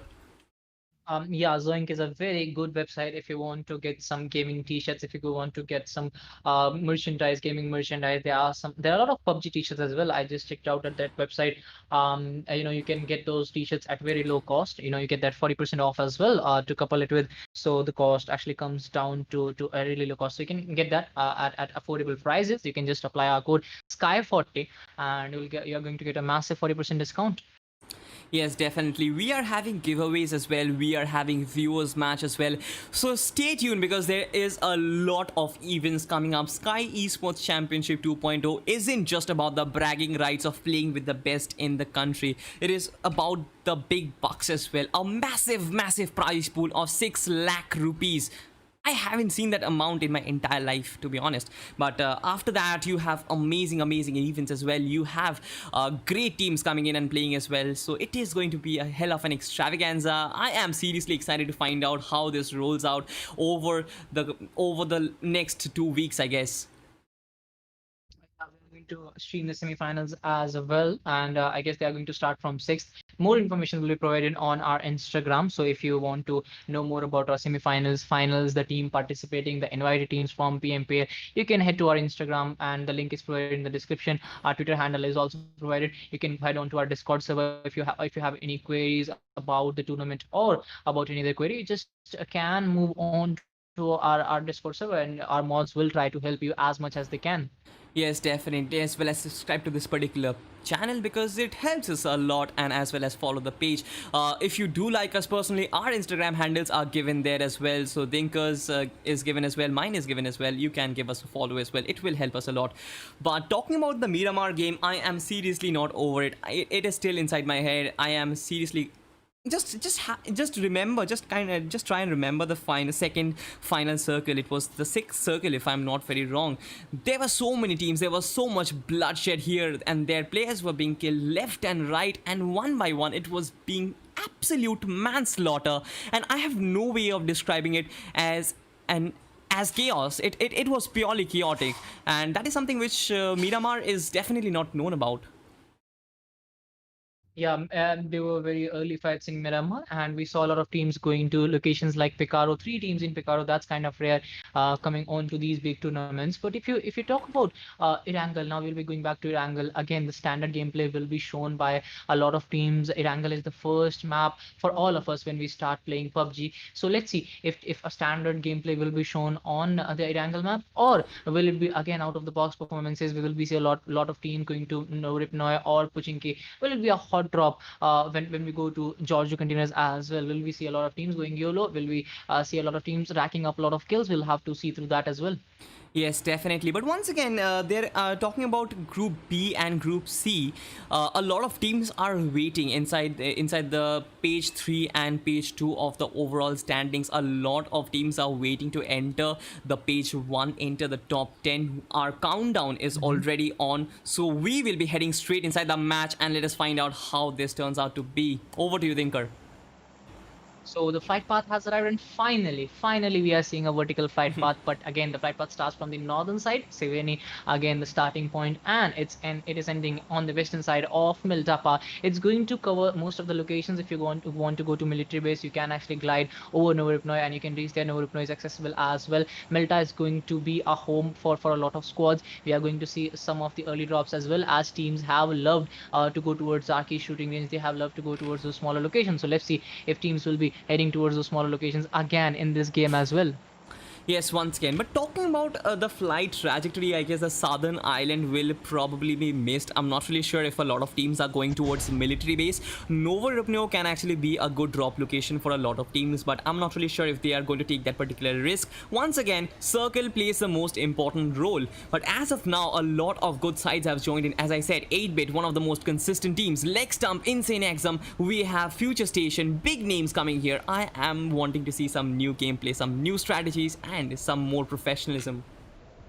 Yeah, a lot of work is going to go from these squads, as 8-bit loves to hover around Gatka area. So let's see if the the first zone will be favoring that area or not, as teams have started to make their way towards their preferred location. We have seen Insane also going for that the pancake drop, and again they are trying to take that area, but there is no conflict whatsoever at that location. But if you talk about Team Hex, I guess they are trying to hover over that water region to maybe make their way into military base island, but there is no competition there as well. But I was talking about how the region around Milta and Farm can be a hotly contested spot, and yes, teams have started to move over that location.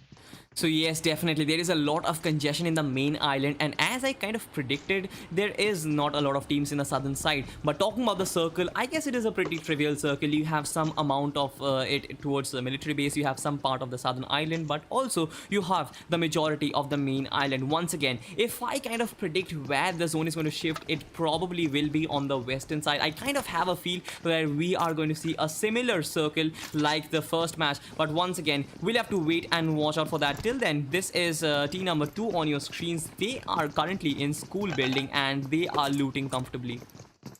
But yeah, in the teams who like to go to school buildings, they love to loot those school apartments as well. But I guess there is already a squad present at the school apartments. And if it's actually, I guess, F5 who are trying to get a hold over the main school building area. I guess there is a squad in Rozok area as well. So it will be very hard for Future Station to come back from this area, because when you are 4 players standing, you don't get enough loot in these two buildings. So I guess to complete their loot, they'll have to take some risk. Maybe move towards the western compounds, move towards the western school compounds. That will be good for them. Maybe take risks against the squad who is in the school apartments area and take a fight with them and get their loot as well. So that can be one thing to look out for.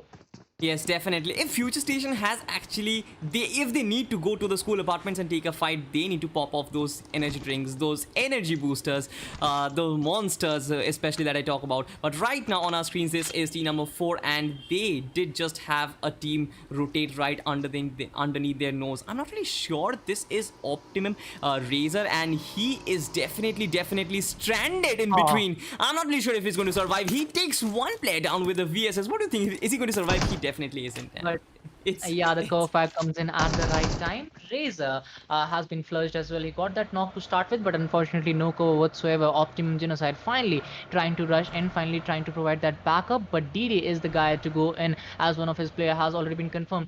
He started off well. If you talk about Razor, he got that knock since the other side actually bumped into that building without any prior information, and they paid the price for it. One of their players was knocked out, but they had a beautiful cover for them, and now Optimum Genocide is also coming up with that backup. But will that backup work? Is it too late for them to actually make their move on those players?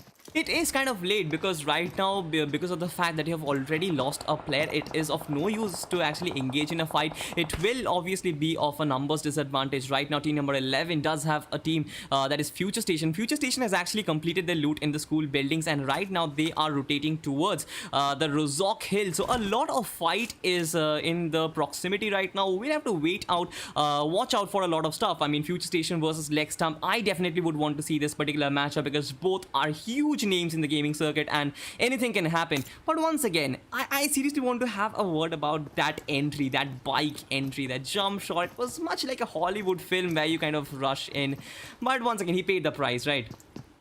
Yeah, he got knocked out, but the cover came in at the right time. Now, if you talk about Future Station, this is what happens when you go into school buildings and there is squad already present in the school apartments. Now you need to complete your loot at some other location. You need to take those risks, and now Future Station has managed to go on the top of that Rozok Hill. But Rozok Hill, it's a dead end, because whenever you reach that location, you will have a lot of rotations coming your way, and a lot of teams will be coming in from the Georgia City, from Watertown, from Severny as well, and they do tend to rotate from that area only. So if you stay at that area for a long time, you will be paying the price for it. And there is already LEGSTUMP, who had a very nice day yesterday. So if they will be able to repeat that, they might be able to jump into top 5 as well. So LEGSTUMP, they have full control over Rozok. They will get some more information, because whenever you are looting Rozok, even me, if I'm playing a classic game and if I'm in Rozok, I will try to have my eye over that Rozok Hill, so that no team can actually backstab me. So I guess LEGSTUMP, being an experienced squad, being a very experienced squad, they will be trying to do that as well.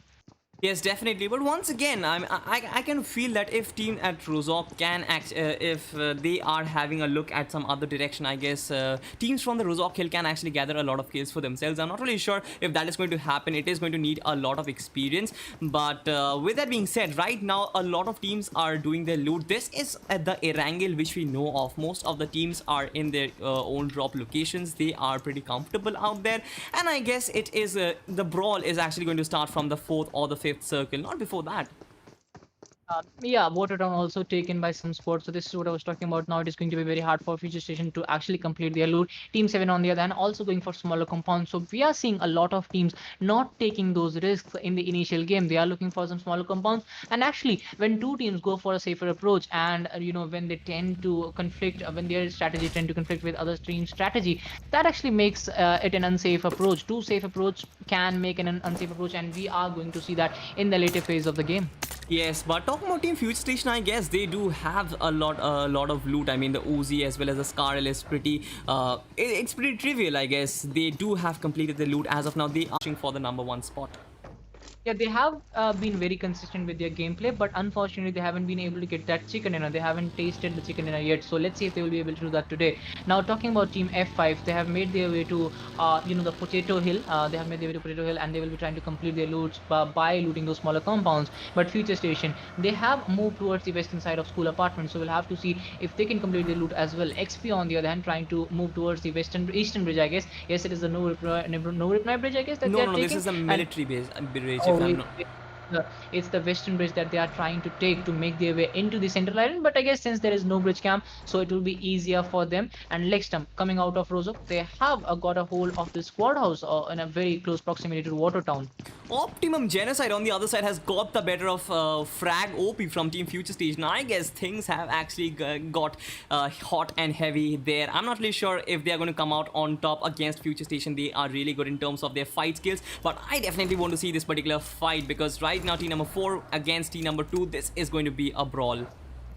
Yeah, Optimum Genocide, they have already lost out one of their players. Razor was the first guy to get flushed, and we were talking about that in the initial phase as well. But this time it's going to be Future Station. And these guys, I guess it's Future Station. Yes, they are Future Station. And we have Future Station and we have F5 as well. So we are having a kind of, confusion between the two squads. So we'll be trying to capture that as well in the later phase. But we have Pope Dope as well coming out on the Potato Hill. Optimum Genocide trying to use their 3 numbers. But we have Team 10. I guess it's going to be F5 who are coming in from the backside. XP actually coming Yes. out from the backside. They might be able to do a third party on Team Optimum who are already low on numbers. But once again, I don't think that Optimum Genocide has a lot in terms of their weaponry. This is DD and he does have that M16. I'm not really sure how good he'll be able to use it, especially a lot of players are using it in single shot mode, and when a third party actually comes in, it is really hard to tackle. But once again, team number 10 is actually rushing in. This is going to be F5 versus team XP, and as you can see, Piyush is coming up with that spray, AKM, no scope, iron sight, everything is happening in. I am really excited for this particular fight. And if you look at ANTRIX, they are also in a very close vicinity. They are, if you go down south, we have a team there as well trying to hold that compound. So they will be trying to take some shots as well. But XP has finally managed to get a clear compound for them. They will be trying to hold the location as well. At this location, Optimum Genocide taking some shots from all locations. Team 2 also trying to make the best out of this location. They are trying to take some shots, but unfortunately, no damage has been done to them. But if they continue to stay at this location, they will be third partied, they will be fourth partied, and they are going to go down. Yes, once again, this is only the first circle and there is definitely no need of rushing into a fight. That is something which I feel right now, and that is something which teams should actually be feeling the same as well. So that is something which we are seeing. Most of the teams are evading their enemies. They don't really want to rush in a fight. They don't really want to lose any sort of manpower in the early stage of the game. Just hold your way inside the circle because this is a huge circle already. A lot of compounds. You have most of the main island inside the circle. So yes, it is going to be easy. But once again, a knock. Another knock. I'm not really sure who it is, but definitely the kill feed is popping up once again. More than often. Yeah, the kill feed is popping out. But if you talk about the game, we have already spent around 11 minutes, but we haven't lost any squad, and we have only lost 2 players in total. So it is kind of opposite to what we saw in the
So yes guys, I guess there was a little bit of technical glitch, but yes, we are back and continuing. As you can see, this is team number 14 once again. This is RG0 once again going in between team number 2 and team number 4. It is going to be a hell of a fight because with so many teams here and there, I guess it is going to be pretty difficult for this particular team to actually make a comeback.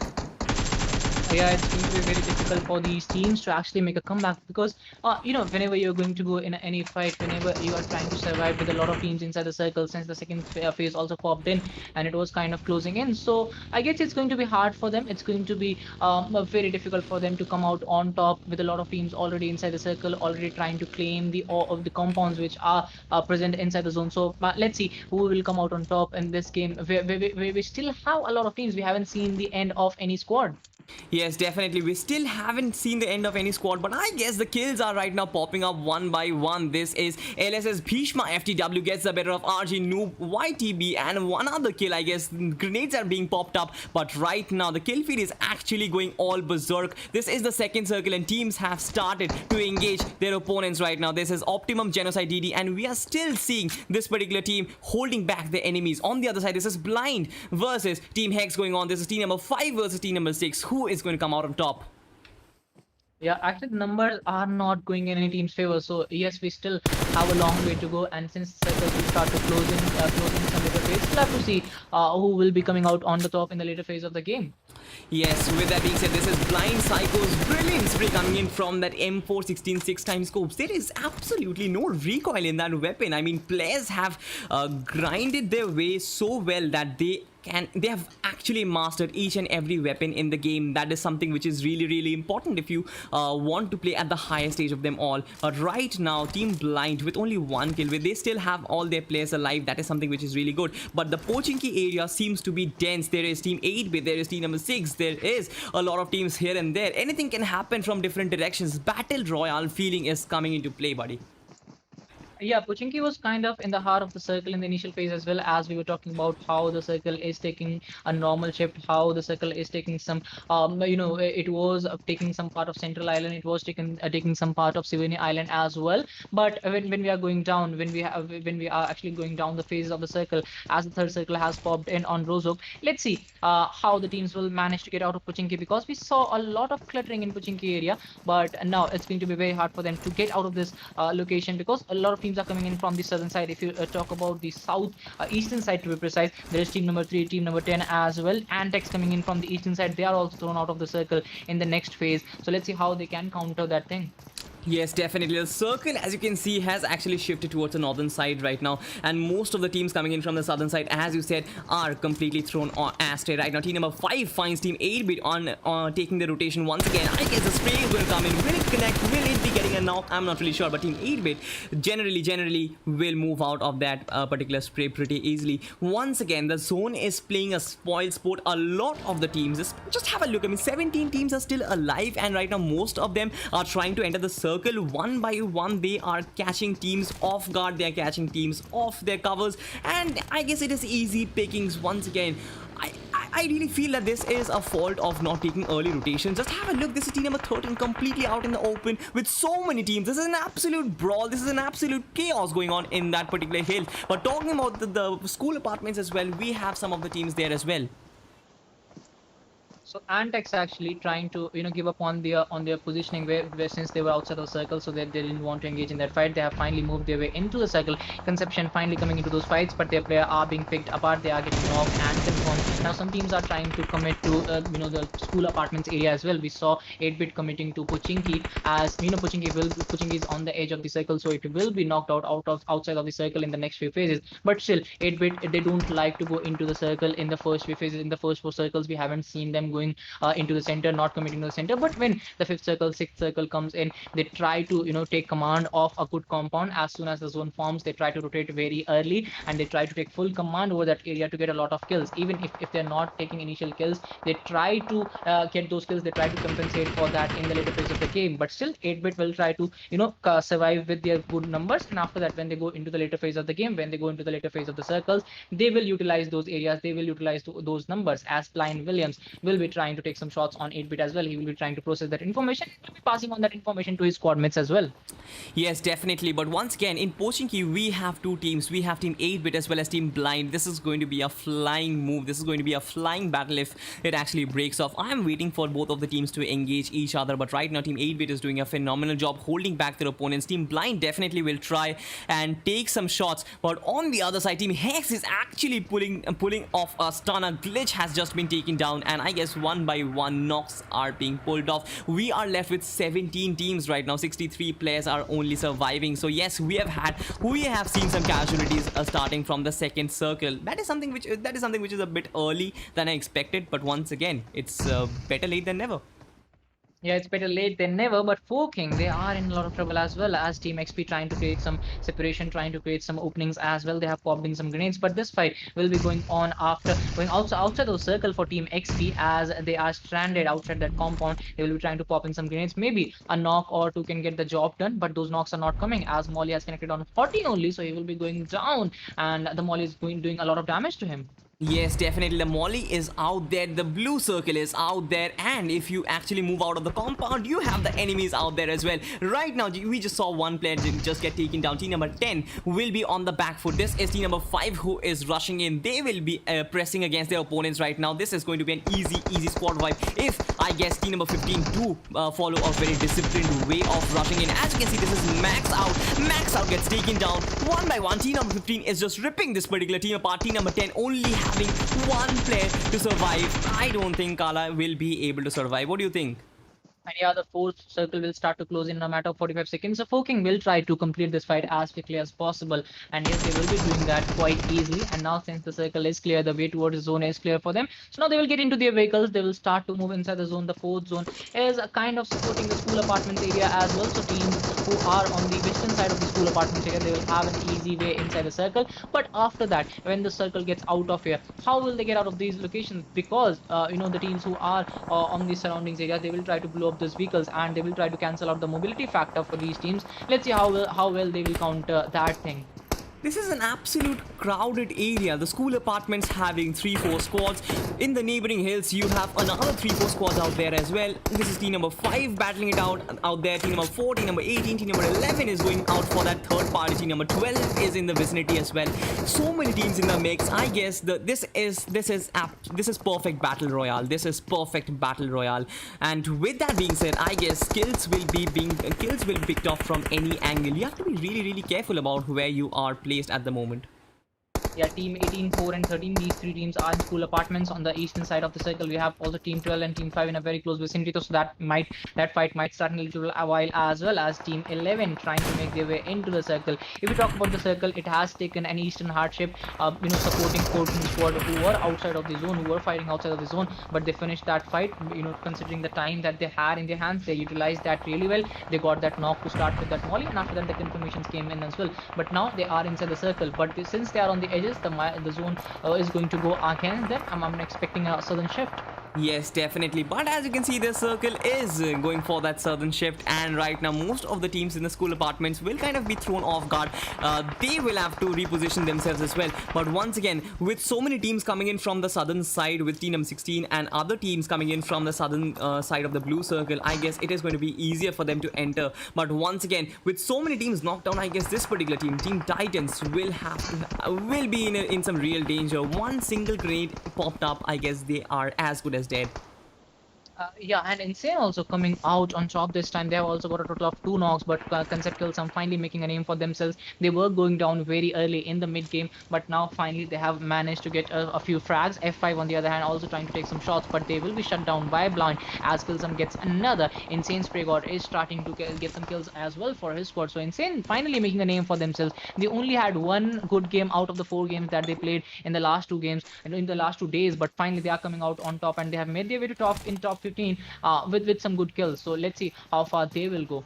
Yes, definitely. But with so many teams here and there, I guess this is probably a replication of the Royal Rumble which we used to have in WWE. Anyone can throw you out, anyone can pull you off the top rope. So that is something which most of the teams will be trying to do. There are so many teams out there. This is Team Hex Glitch once again trying to spray team number 6 out of this entire game. That was a really good M416 spray, but not really inflicting a lot of damage. But once again, the school is probably the epicenter of some earthquakes out there. Yeah, Team Hex, they were on the edge of the zone as a school apartment. Actually, the main school area will be thrown out of the circle in the next phase. You'll have to see that the other Team Hex has started to move into the circle as well, but they don't have enough cover. They have slammed their vehicle into that rock. Will it be enough to keep them alive? Some spray coming in from Alpha as well. He will try to take down that player from Team 3, but unfortunately won't be able to do that as ANTRIX comes in with a knock, and he will be finishing off Gubber as well. So Foking is also going down piece by piece. Yes, definitely. I am seriously wondering. We are inside the 5th circle and we still have 15 teams left. This is probably an extravaganza happening. Fireworks, but once again, this is team number 13 coming up on top. Foking just gets decimated once again. This is team number 1, team 8-bit, still holding on. They still have all their players alive. I'm not really sure if they have a lot of kills for themselves to show, but they are really playing a good game out here. If they do manage to get inside the final circle, I guess they will be pulling off a stunning victory in this match as well. I'm expecting that, but once again, anything can happen in a battle royale. Yeah, 8-bit, still 4 players standing. They have shown some good rotation, and this is what I was talking about. They're still on the edges, so they won't have any trouble. Team X was in the center of the circle, but since this is an open finish, they might have a little bit of trouble defending that area. 4MD on the other hand, still struggling in the school apartments. They'll have to do a lot if they want to make it their way into the circle. Titans down to 1 player. He will be doing the heal battle for now, and he will be also trying to make his way into the circle. He will be trying to surprise the players of Team Insane, but Team Insane, they have the numbers advantage. It will be very hard for just 1 player from Team Titans to get that edge over Team Insane players. But once again, I guess the zone is... And they will be looking for that chicken dinner. Yes, definitely. I also saw the kill feed popping up with 8-bit Akshu's name, so that is something which is really happening. Hex King just got taken down. Omega from Team 8-bit just got taken down as well. A lot of knocks are happening. This is crazy. This is chaotic happening in different directions. But once again, Team LEGSTUMP is holding a really good position with all their players alive with 5 kills. I guess this particular team can actually make it inside, or rather can actually make it to the top. Yeah, they also had a very good day yesterday, and they were in the top 3 of the points table. And after this game, they have already got a total of 9 kills, and they still have 4 players standing. And looking at the momentum that they have right now, they are looking for a circle gameplay. None of them are actually at the center of it. Once again, primarily because it is out in the open circle. You cannot enter the circle with, with 0 covers. But right now, Akshat is actually going for that particular heal battle right now. I'm not really sure if he'll be able to make it. He does have 10 first aid kits, so that is something which is really brilliant. But I'm not really sure if 8-bit should actually go for the heal battle. I expected them to go for the kills, but keeping that aside, I guess LEGSTUMP will actually try and conquer the gameplay that is happening inside the circle once again. Do you think that they will be killing off any enemy that comes in their way right now?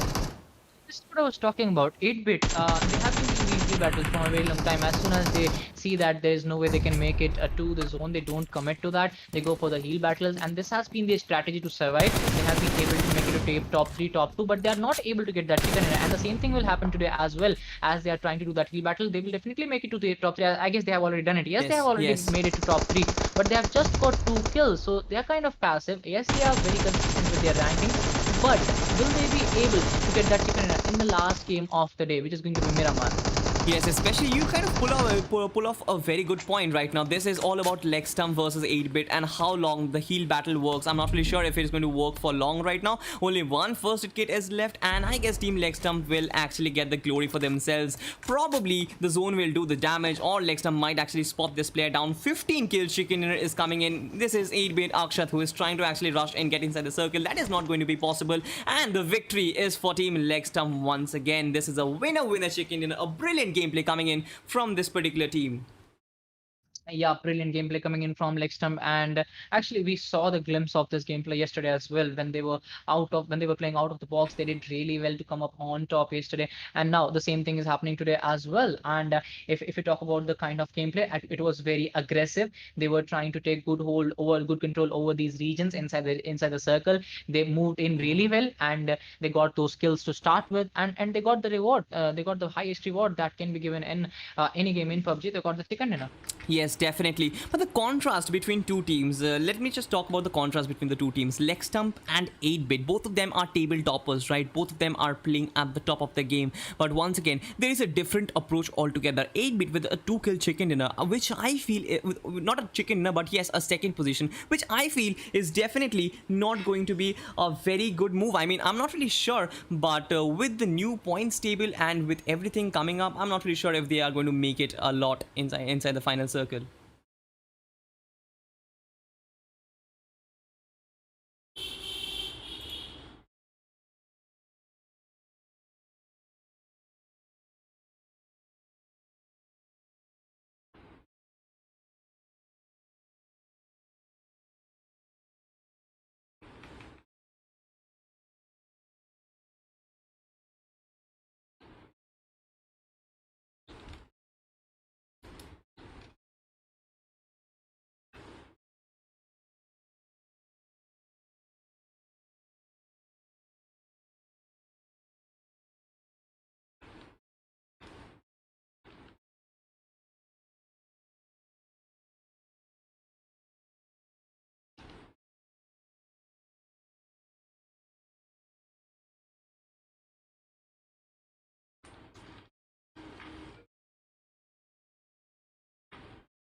So yes guys, once again we are back, and there was a slight technical glitch and we will be reconnected pretty easily. OBS is kind of being a very disobedient for the day, but once again talking about that particular matchup, I guess I was actually talking about the contrast between both of these teams. That is your what do you call it, the LEGSTUMP as well as 8-bit. The fact that 8-bit is playing such a passive gameplay is definitely not going to favor them as in the long run, especially with the new points system coming in, that the chicken dinner, the player with the chicken dinner gets around 15 points. So that is not a lot of points for the top half of the for the top team.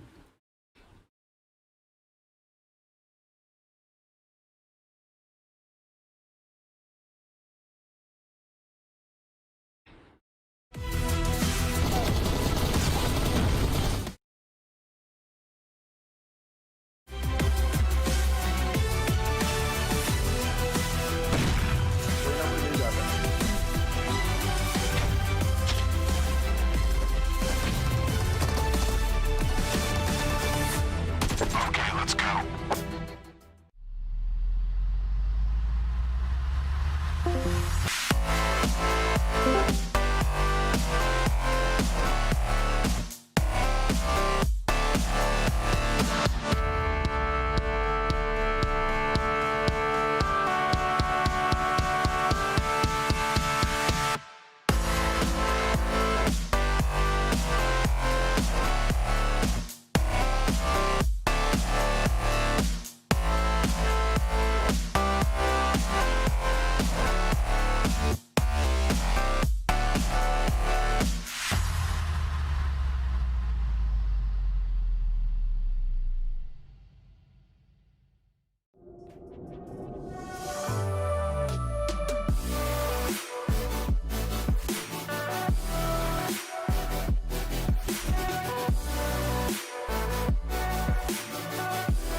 So yes guys, once again we are back. This is Chaos and we are streaming Sky Esports Championship 2.0. We have had some great matches. The first two games were between Group A and Group D, and the second two games are supposed to be between Group B and C. The first match was over. The second match, that is going to be Miramar, is going to come towards your way very soon. The points table is going to come very soon as well. I am seriously eager to find out who is actually going to make it to the top in this particular final day of the quarterfinals. I guess it is really important that you get yourself in that particular mindset where you can top your opponents, where you can topple any side that comes on your way, and LEGSTUMP is surely looking to be on that particular road. We have Future Station as well. A lot of these teams are playing brilliantly.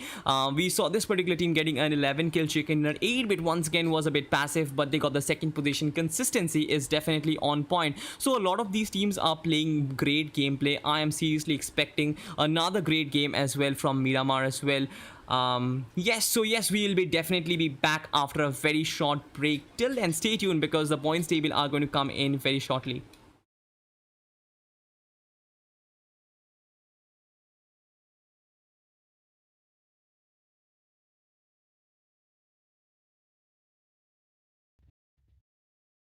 Alright guys, the points table is here, and as expected, team LEGSTUMP coming up on top. This was kind of expected from them, to getting a 15 kills chicken dinner.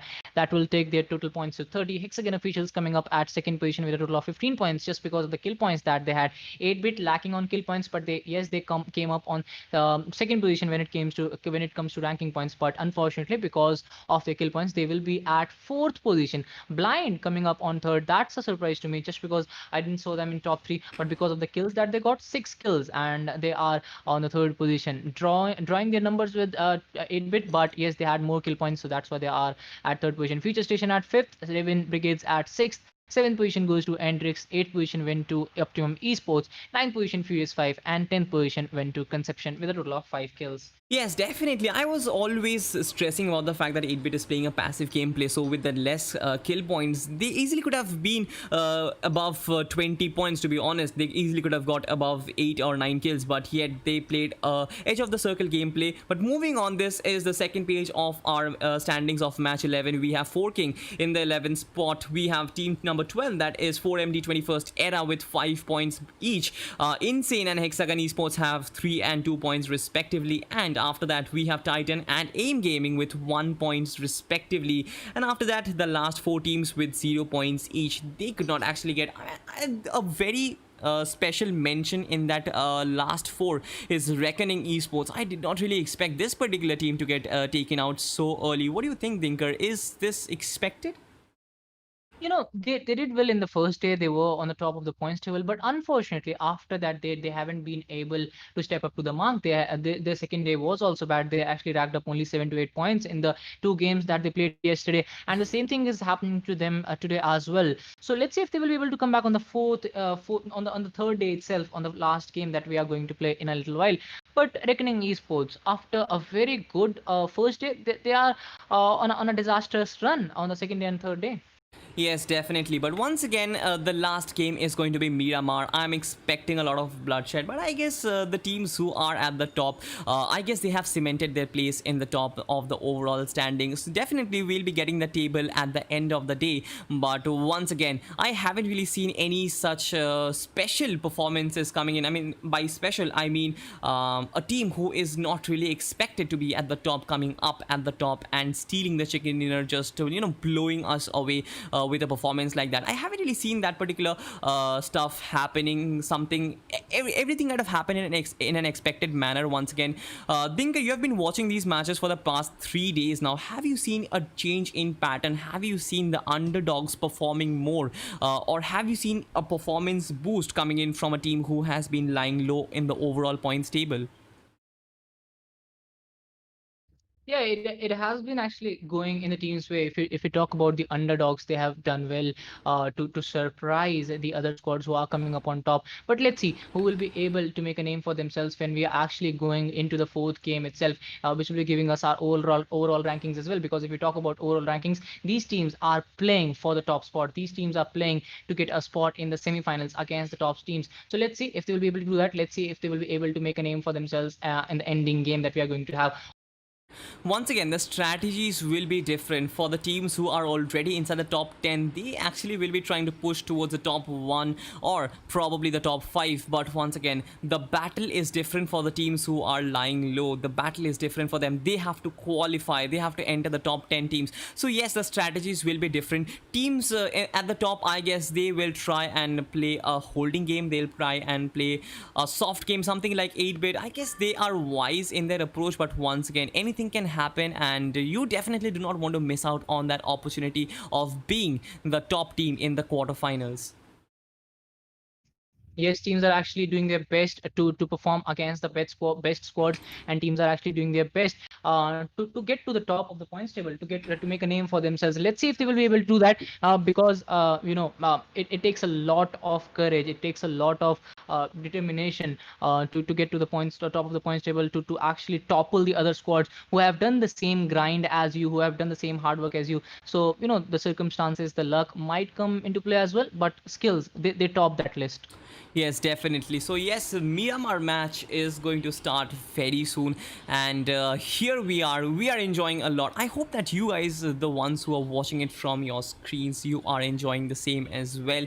The matches have been extravagant, the fights have been brilliant. We have seen some really good fights, but once again, the semi-finals is going to be some real deal, I guess. What do you think? Who is going to make it to the, or rather who is going to win the semi-finals as well as the finals? Do you have any predictions? Do you think any of the underdogs will be kind of surprising us and moving to the top 4, top 5 inside the finals as well? It's very hard to judge anything in PUBG, because even if a team is even if you are in a game, even if some team is doing really well, getting those 10 kills or 12 kills, but at the end of the day, what matters is you doing well in the final few phases. If you look at 8-bit, they only got 2 kill points, but yes, they got over the other squads who didn't have the that those many ranking points. So it's a mixture of both, and you need to balance both the things, because if you see LEGSTUMP, they had a balance, they got to the top. So yes, you need a balance of both, and I guess the team which will be having that kind of balance in the semifinals, they are going to win the game. Yes, definitely. But once again, the strategies will have to be different. You will be playing against the best of teams in India. You'll be playing against the PMPL teams. The 14 of them will be being invited, and once again, the top 10 teams from here on will be playing. So yes, there are going to be some change in strategies, with most of the top teams from our country playing a much more aggressive gameplay. Especially if you talk about the ones who were playing in the PMWL as well. They were playing aggressive on a different level. So I guess with the underdogs coming into the frame, with the underdogs coming into the display, they will try and emulate that gameplay as well. They will have to go into that aggressive form as well.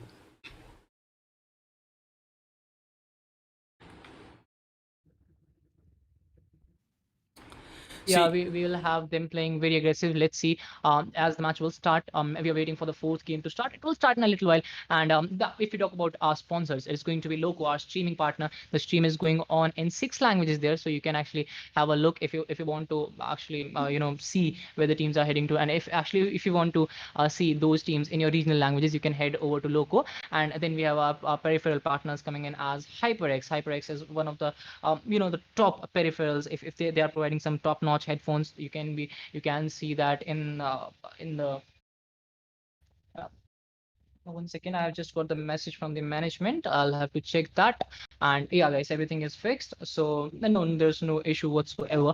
Let's talk about the our sponsors. It's going to be WB Black, Western Digital Black, WD Black coming in as our gaming storage partner, because whenever you are going for those gaming storage, you need a top-notch SSD drives. You need top-notch NVMe drives if you want to do well in gaming as well. So that's why That's the kind of thing that is needed. And the other thing is, if you talk about a shopping partner, you want to shop. The first thing that will come into your mind is going to be Flipkart. And yes, Flipkart is a very reputed brand, and it needs no introduction. For then our next energy partner, we all need energy to do well, to do casting, to play games, to do anything. We need energy, and Monster Energy drink is our energy partner. The last partner is going to be Zoink, who are our merchandise partner, the official merchandise partner. You can head over to Zoink as well, and you can get a total of 40% discounts by using the code SKY40 on their website during checkout. Yes, definitely. Those are our sponsors who are making this stream possible, who are making this tournament possible.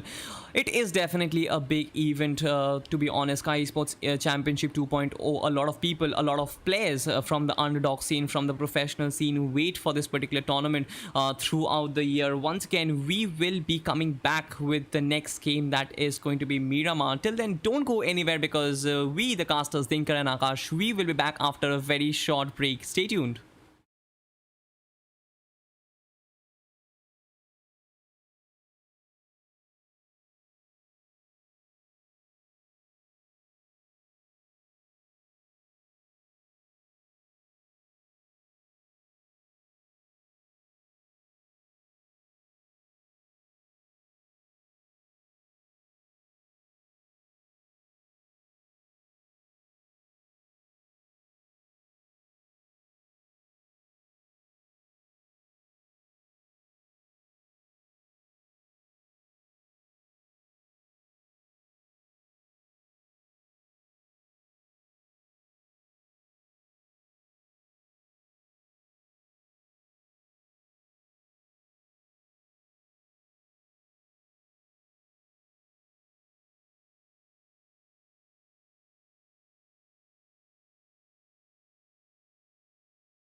So yes guys, once again we are back, and as you can already see, the last match of the day is right in front of us. This is going to be Miramar. Once again, the flight path completely bisecting the entire map into two halves. This is definitely a good way to start the game. Once again, starting from Campo Militar, it crosses San Martin Junkyard, as well as very close by to Power Grid, La Bendita, Los Leones is kind of nearby as well, Chumacera, and finally ends at Valle del Mar. As of now, most of the teams are starting to take their drop locations once again, and I definitely would want to find out where most of the teams are going. As usual, Miramar games are kind of passive in the early stage. I am expecting the same as well.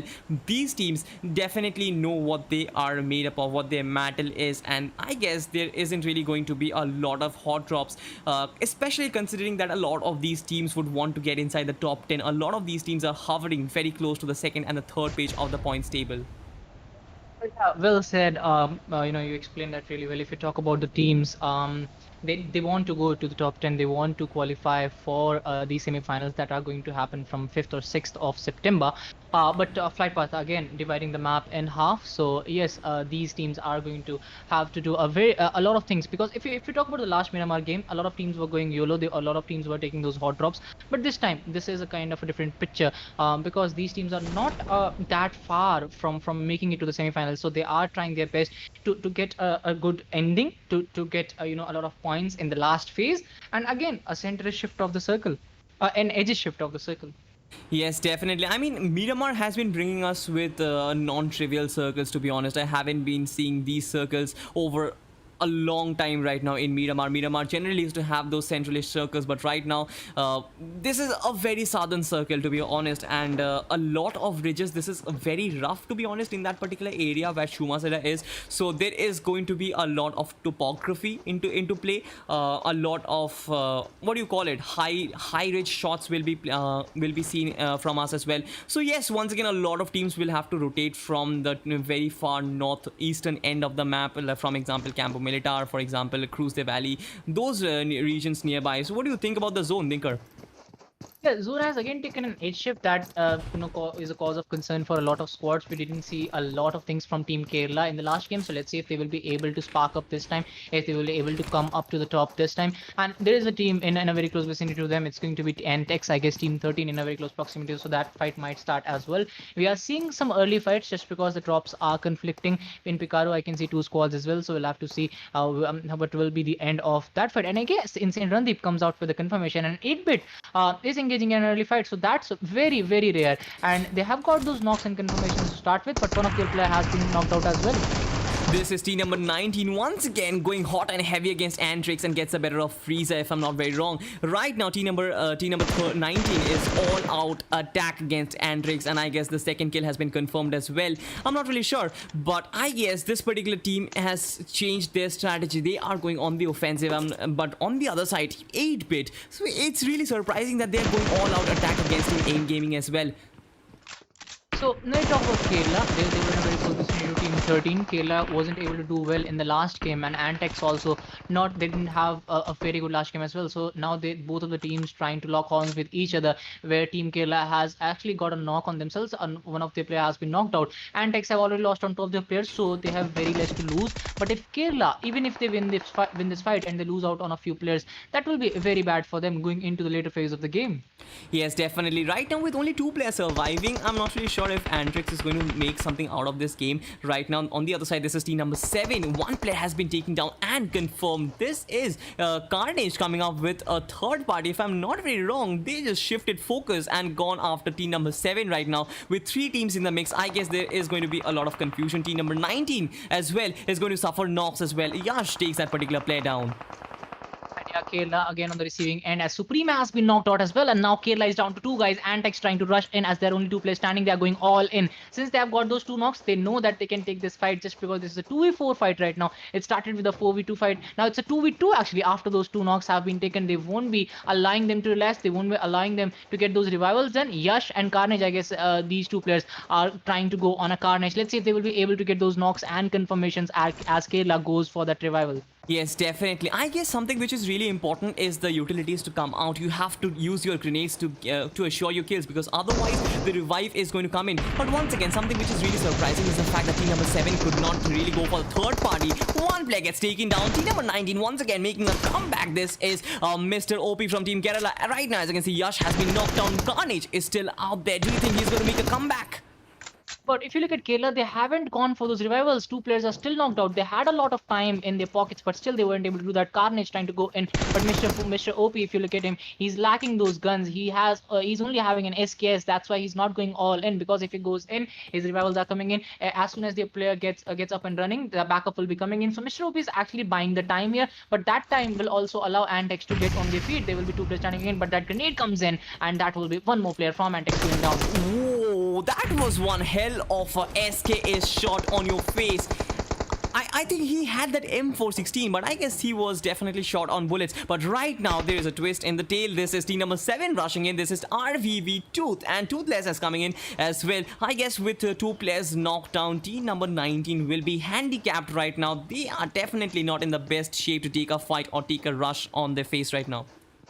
Yes, the third party is coming in, and we are only 6 minutes into the game, but third party in Miramar being a very big map, this was kind of unexpected. And in these kinds of region where you don't expect a lot of teams to be, because there is not enough loot in these areas, but still we are seeing a lot of teams committing to these locations where they're not enough loot, but still teams are going there. And if you talk about Kerala, they have got a few kills to start with, but will they be able to come back? Since one of the players getting flushed, it will be getting confirmed as well. And Kerala with 4 kills, they are down to 2 players. Yes, definitely. Those revivals did not come through. But once again, I guess it was Supreme who was still standing. Or I guess he was taken down. Yes, Supreme was taken down. Yes, so the last 2 players who are still standing is Sniper, FT, and Mr. OP. And team number 7 with barging inside this particular compound. I'm not really sure how long this particular team, that is Team Kerala, will be able to hold. The grenades are out. And as I feel, I guess they will actually be coming in. The grenades will actually be popped up.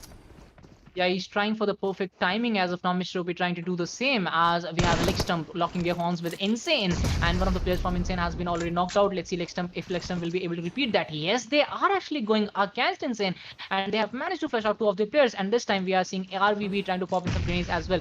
Both the squads are using their numbers and utilities very well, but if you talk about team RVB, they are going for another grenade. Toothless will try to capture another player, but unfortunately I guess won't be able to do that, as the grenade falls short of the target.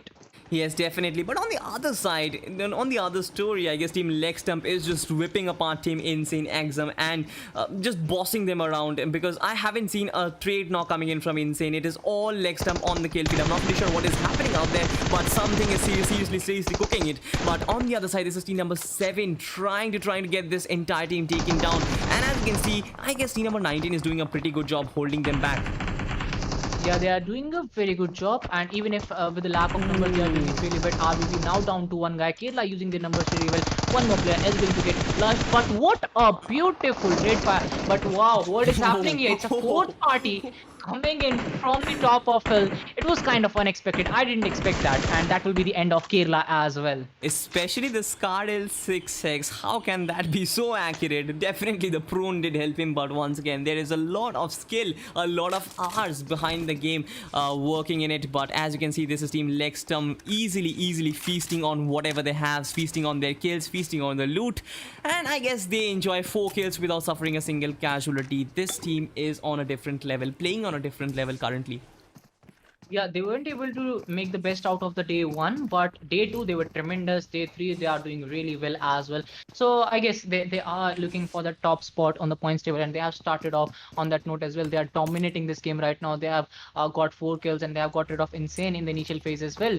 And the circle has started to close in, and since the circle took a hard shift in the starting only, now the teams who are on the northern side, they will have to rotate completely on the other side. But after that, I guess it is going to be a lot easier after the 2nd and 3rd phase pops in. Surprisingly enough, Chumasera does not have any teams right now whatsoever, so I'm not really sure what the strategy is. A lot of hard shift rotations are coming in. To be honest, teams are really afraid of taking hot drops right now, something which is really uncommon, especially in the game of PUBG Mobile. But as of now, I guess we are seeing a fight between team number 5 and I guess it is team number 18, if I'm not very wrong. Yes, it is team number 18.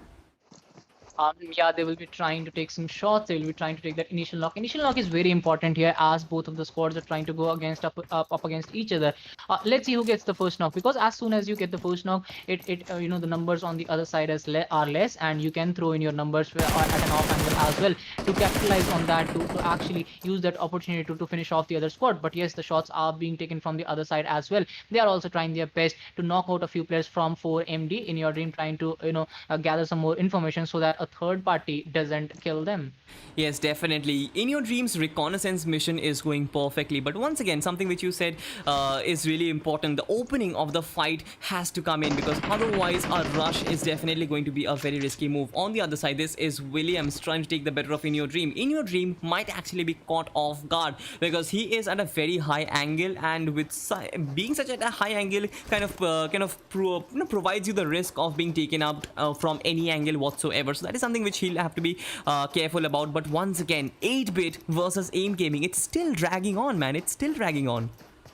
And yes, 8-bit is actually not falling back from the fight, and they will be flushed. 8-bit was knocked out, but he will get that revival done as well. 8-bit will come back on their feet again, but they are way outside the zone. They are actually 1400 meters outside the circle, and it will be the second circle that will close in, and after that the third circle will be popped in as well. So I guess they need to do a lot of work. They need to use those vehicles well, and now we are in a fight between Team Hex and Team Future Station.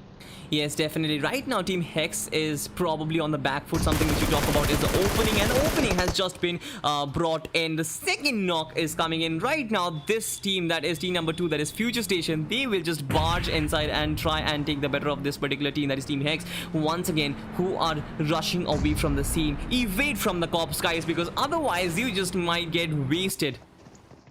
Yeah, they try to fall back from the location. They have given up on a few players. I guess it is going to be Kitty who's going to get flushed, and the other 2 players, and their mission to fall back, I guess it's not going to go the way they wanted, as Situation connects a few shot, but unfortunately won't be able to meet the end of it. And now we are down to 14 squads in the first 12 minutes of the game. So actually Erangels are going very slow, but on the contrary, Miramar are going very fastly. So that's the kind of opposite gameplay that we are seeing from these squads. Exactly. I guess Miramar has had a kind of a revamp, and after that it's probably been a bit more aggressive. I'm definitely not sure if it is because of the revamp or not, but Erangel has kind of seen a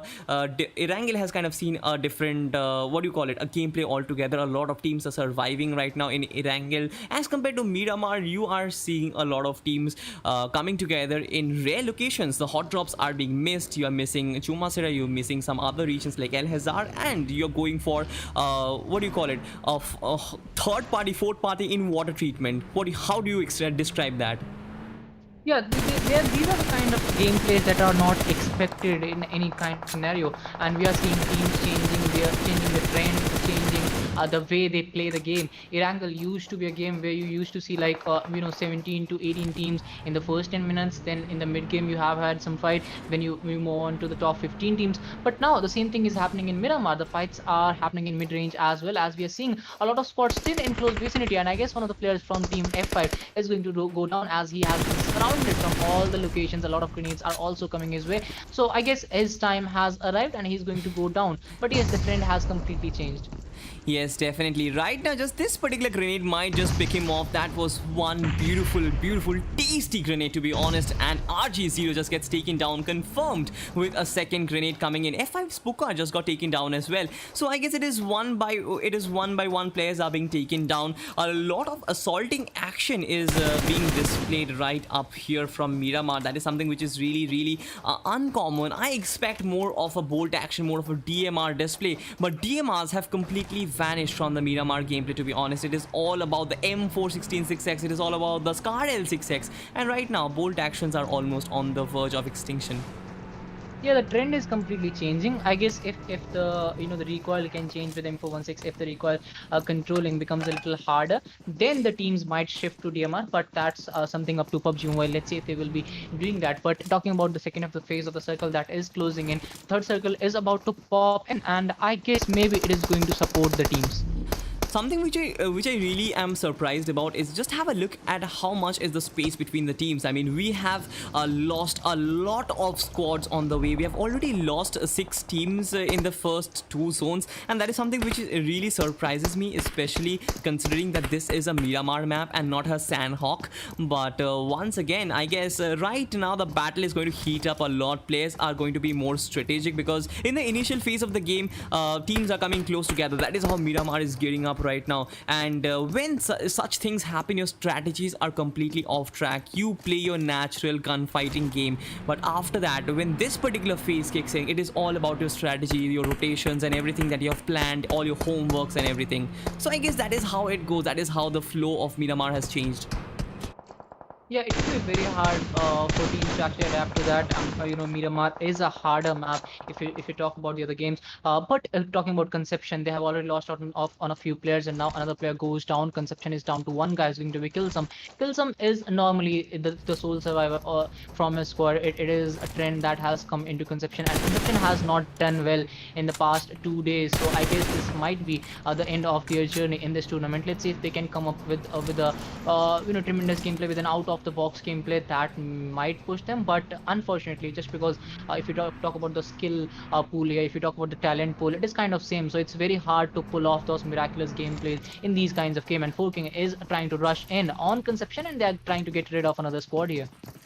Yes, definitely. If they are able to take down this particular player, that is Killsome, I guess it'll be the end of another squad. So we'll be losing out on 7 odd teams in the first 3 circles. That is really it pains my heart, to be honest. You really want all of the teams to survive till the final circle, all of the teams to get an equal advantage. But right now, this is a 2v1 situation. Zod is going all out, and I guess he will be able to take this particular player down. And with that being said, he gets taken down. Zod was the one who confirmed that particular kill for himself.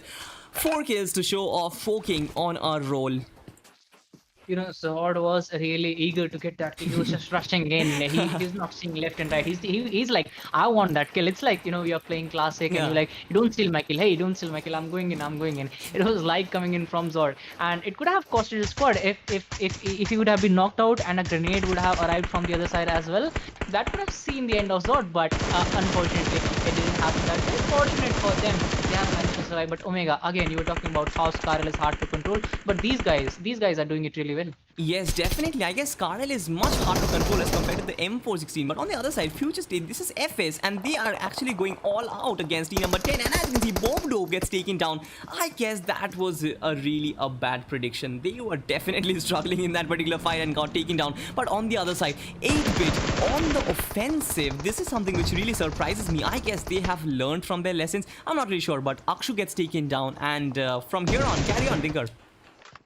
I guess 8-bit was hearing this. Maybe they knew that maybe they cannot just continue with this kind of gameplay and take that top position, so they have completely changed their style of gameplay. They got those 4 kills to start with. After that, they are again on the offense, they are again on the aggression. They have got that knock to start with. One of the players was knocked out in the process, but they are trying to get that revival done. But Reckoning, on the other hand, Zero has been knocked out. Exotic is still going for that revival. Some smokes are being popped in, but will it be enough as Exotic gets confirmed? But a third party will come in as well.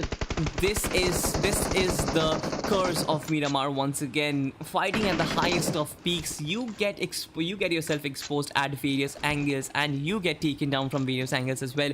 So once again, 8-bit did get themselves a few more kills. They have 6 kills to show off in the very early stage of the game right now. They definitely want a very high kill chicken dinner. I feel that they seriously want to get to the top, but once again, the third party is coming in. You have to always be worrying about that because this is a battle royale. You cannot expect just to engage one team. I guess you have to have eyes on all directions, the 360-degree view, what you call it. Yeah, Chaos, talking about 8-bit, they have played aggressively in the first half and they have got that part done with a total of 6 kills. Now, maybe they can just switch to their standard gameplay in the second half and they can get those ranking points as well. And if they couple them well, they might have a balance between them. So, I guess this thing can come into play in the second half of the game. Yes, definitely. That is something which I always say. I mean, probably when you are playing a competitive match, there are 2 ways you can approach it, alright? first you can do is you can go for the kills in the initial stage of the game. Something which you'll be benefiting from is that you will not be engaging a lot of squads right off the get-go. In the first few stages, I guess you'll probably be getting 1 squad or 2 squad in your drop locations. So there is a very less chance of third parting. But once again, there is a different strategy, that is to hold from the first stage and finally go for the positions and pick off kills in the later stages. Once again, which is a bit more difficult, but there are trade-offs for either of those strategies and anything can happen. So it is all about the team, which particular one can they adapt to. So that is all about the teams and their discussions in between. And how well is LEGSTUMP doing? You know, a very good day 2.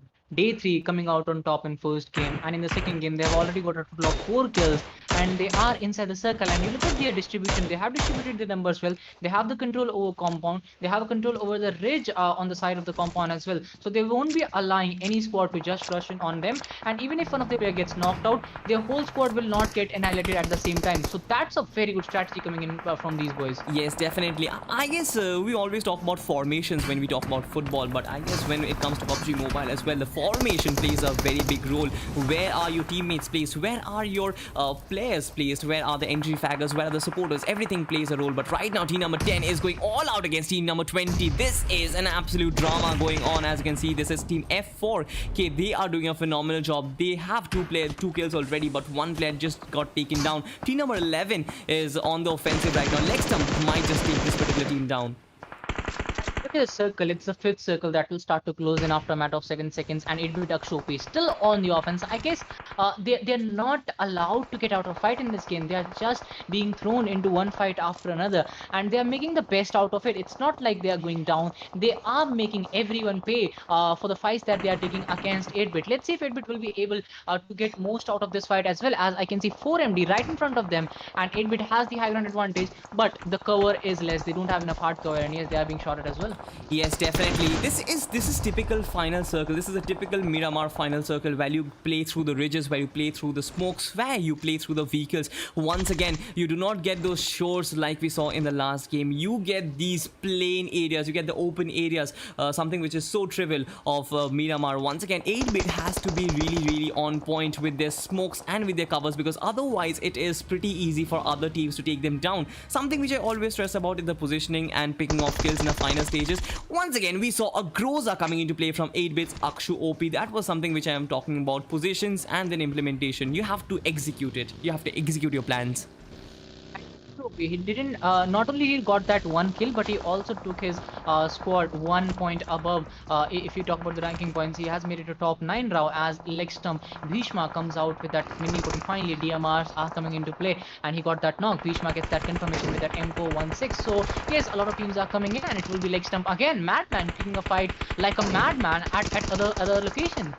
Definitely, team LEGSTUMP is probably not stopping at no point, and another squad wipe. Syringe coming into play, and he injecting that adrenaline into his teammate, once again bringing them back into the game. The player, I guess, who was knocked out will be revived, but once again things look very critical for 8-bit AXOM. He again has to go for that heal battle very early on in this match right now. Did you look at that formation from LEGSTUMP? Like when one of the player got knocked out, the other player didn't even have to move. He just spread him down, and they won that fight. That was the kind of formation that we were talking about just a while ago. And now Syringe again using that high ground advantage, getting some more knocks. And this team is actually going to increase their lead over up the top ladder. If you talk about the points table, when it is going to come, I guess LEGSTUMP will have a very healthy lead on the top. The kind of gameplay that they are showing. Definitely. 11 kills to show off already. This particular team has been having a flying day, to be honest, and it is all about the bragging rights, I guess. LEGSTUMP will be topping the charts with a healthy lead on top. But talking about team number 5, they are completely at the epicenter of the circle, at the geometric center, to be honest, whatever you call it. But and as you can see, one by one they are picking off the kills. This is probably going to help them a lot. Team Blind might just be capable of pulling off a stunner out here. Yeah, and Blind has already got a total of 6 kills. They are also coming back very strongly, and there are still 4 guys standing. And look at their position in the circle. Oh my god, this thing can actually give you a chicken dinner. The only team that can actually stop them is going to be LEGSTUMP, because if you look at team 5, team Blind, they have their eyes set on team Hex. but slowly and steadily LEGSTUMP is moving in on them. So this is what I was expecting from LEGSTUMP, and they kind of can stop Blind here. Yes, but once again, team number 6 is just getting destroyed by Blind. Williams and Nick were spraying in left and right and getting knocks from there on. But once again, the rush has actually come in. Team number 11 has rushed in. Team LEGSTUMP is just not stopping whatsoever.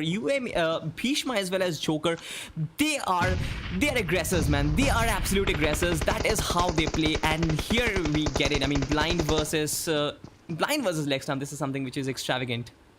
And if you look at Blind right now, their formation doesn't look right to me, just because I'll explain you why. If you look at Psycho, he will go in a 1v2 fight or 1v3 fight if LEGSTUMP rushes in. There is no cover whatsoever being provided to him.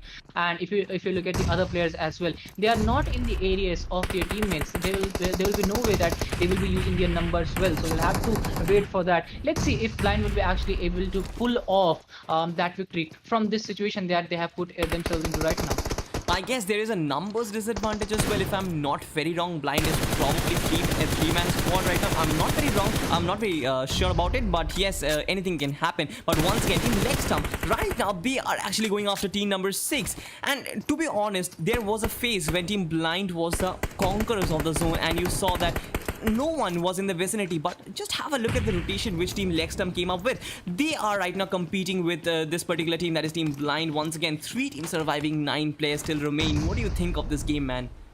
LEGSTUMP is manhandling all the squads. They have again changed the game as they have eliminated the other opponents as well. Now Blind Psycho trying to pop in some grenades, and the grenade can come in handy. And yes, it has actually come. Nevin goes for that grenade on Bhishma, knocks him out. But now the numbers are even. But will Blind be able to use those numbers well? Will they be able to come back in your dream, trying to pull off that heal battle with a total of 5 health kits? Maybe he will be able to make it to top 2 if LEGSTUMP is kind enough to finish off Blind. But unfortunately, in your dream, gets flushed first, and Madman again going for that play. This is the formation I was talking about. This is going to be a comeback coming in for Team Blind. I guess it is a 1v1 situation. It is a 1v1 situation, but LEGSTUMP comes out on top. What a fight in the end. It was a really, really good finale, to be honest. Yeah, and actually, it looks like LEGSTUMP was on another level today. The other teams, yes, they were playing well.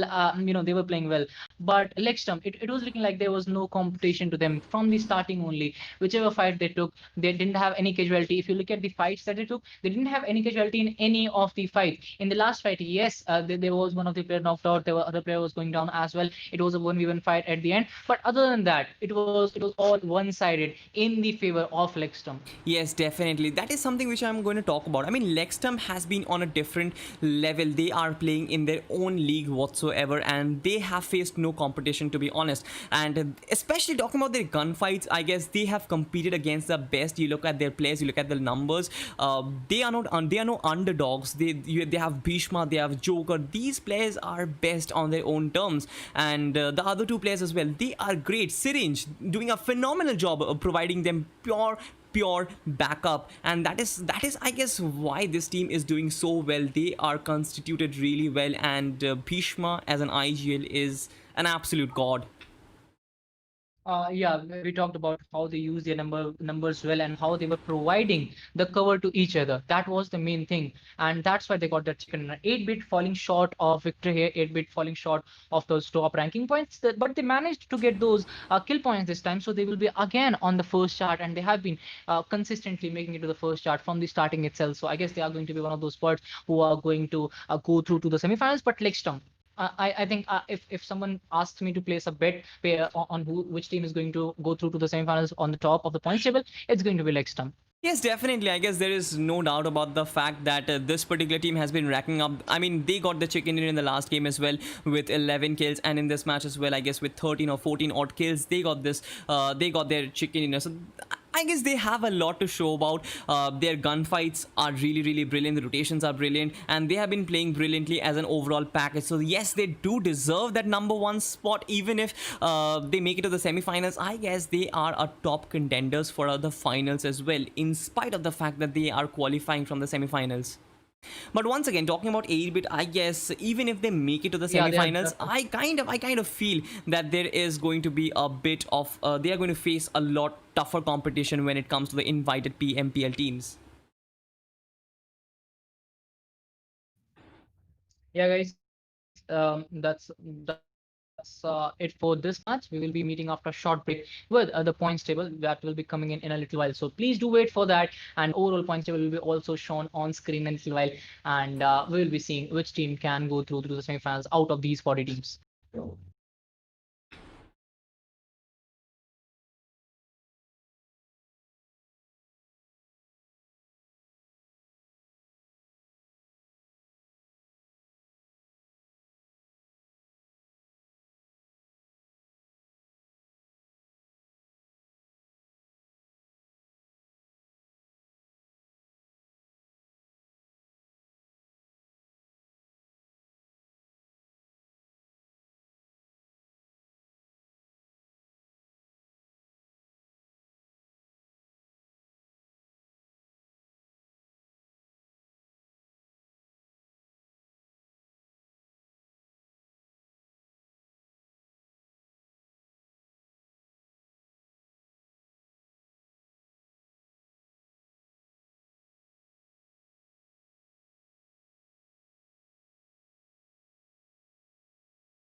Okay, let's go.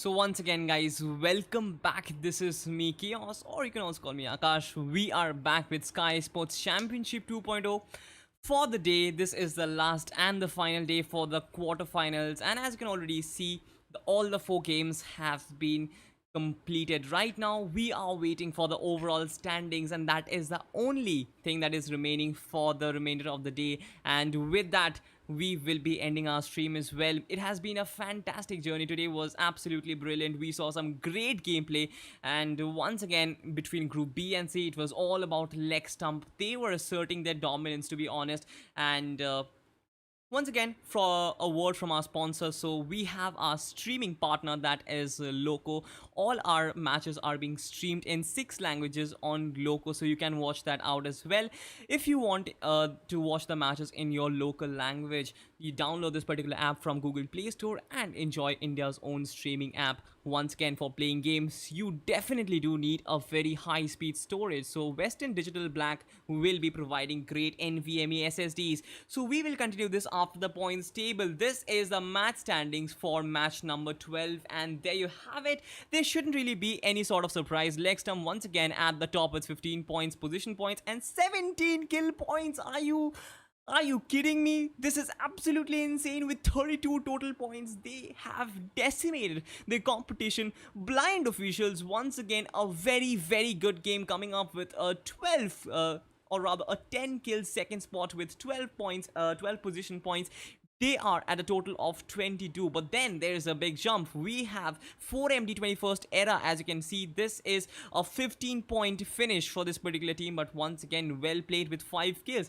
8-bit on the other side, they did not really finish at the top in terms of positions, but yes, the 7 kills will actually matter a lot. They have the 3rd highest kills in this particular match, to be honest, and that is the reason why they are inside the top 3. Talking about the bottom page of this particular table, I guess this is something which is really important. Future Station in 11, something which you do not really expect. Reckoning Esports in 13, something once again which you do not really expect. Karnataka could not really pump up their game. Insane hasn't really been on top form with 1 point. Aim Gaming with 1 point as well. Hexagon and Optimum, nothing really has been working out for these teams, to be honest, but that was it for the day, and this is the standings for match number 12. And once again, talking about LEGSTUMP, I guess they have just decimated their competition, and there has been no team which kind of looked to be half as ready to be stopping this particular side. Once again, Team Blind was up there, and I'm really surprised that Blind was playing really well in the Miramar game, especially the fact that they were holding good positions, the fact that they were getting those kills coming in. It was a 1v1 situation in the end, so anything could have happened, to be honest.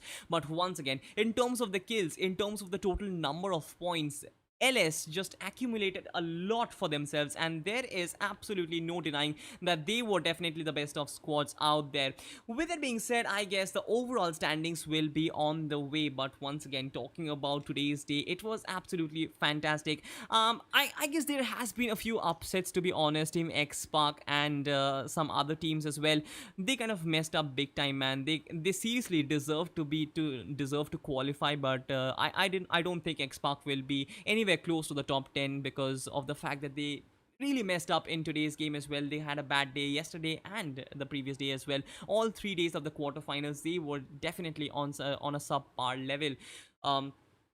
With that being said, I guess my predictions are definitely on point. I guess LEGSTUMP will be at the top of the table in the overall standings. They will be cruising their way in onto the semi-finals once again. And apart from that, we have some other teams as well. Continuing the word from our sponsors, we talked about Western Digital Black, but let's move forward to the shopping part now. We have Flipkart. You can buy anything from this particular site, and whatever you feel like that you need, you can get it on this particular platform. Flipkart is a great shopping app, is a great trustworthy shopping app which you should use, and download the app from the Play Store to actually utilize the full potential of this particular app. Once again, moving on, we have our peripherals partner HyperX, and they have been doing a phenomenal job providing us great high quality gears, high quality headsets, high quality mics for this particular stream to actually being made possible. They have been really diligent to have supplied us with mics and headsets.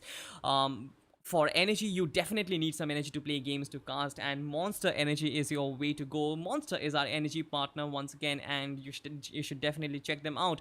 Talking about our merchandise partner, we have Zoink, and all your gaming jerseys, all your gaming apparels, you can find it on Zoink. Once again, they are providing us a 40% discount code, especially for Skyesports watchers. So just check them out and find yourself something which you suit out for. The overall standings are on your screen right now. This is the bottom. This is the last page of the table, and you don't want to be here. We have OB, we have XSpark, Karnataka. I don't want to even go through the points. I mean, they haven't really been any sort of surprise. Insane has been eliminated. That is a really big surprise to us. XSpark, Insane, 100cc, Optimum. You expect these teams to actually go into the top chart. You expect these teams to be fighting for the top spot, but that hasn't really been the case. A lot of underdog teams have toppled these sides, and there you have it. These teams are in the bottom page of the table. You definitely would not want to be here. As you can see, Dope Esports topped this particular page with 6 matches played. They got 0 chicken dinners but accumulated 22 kills. So yes, that hasn't really been on. None of these teams, to be honest, has been on top form. Once again, it has really been a sad ending. Hail God's Reign.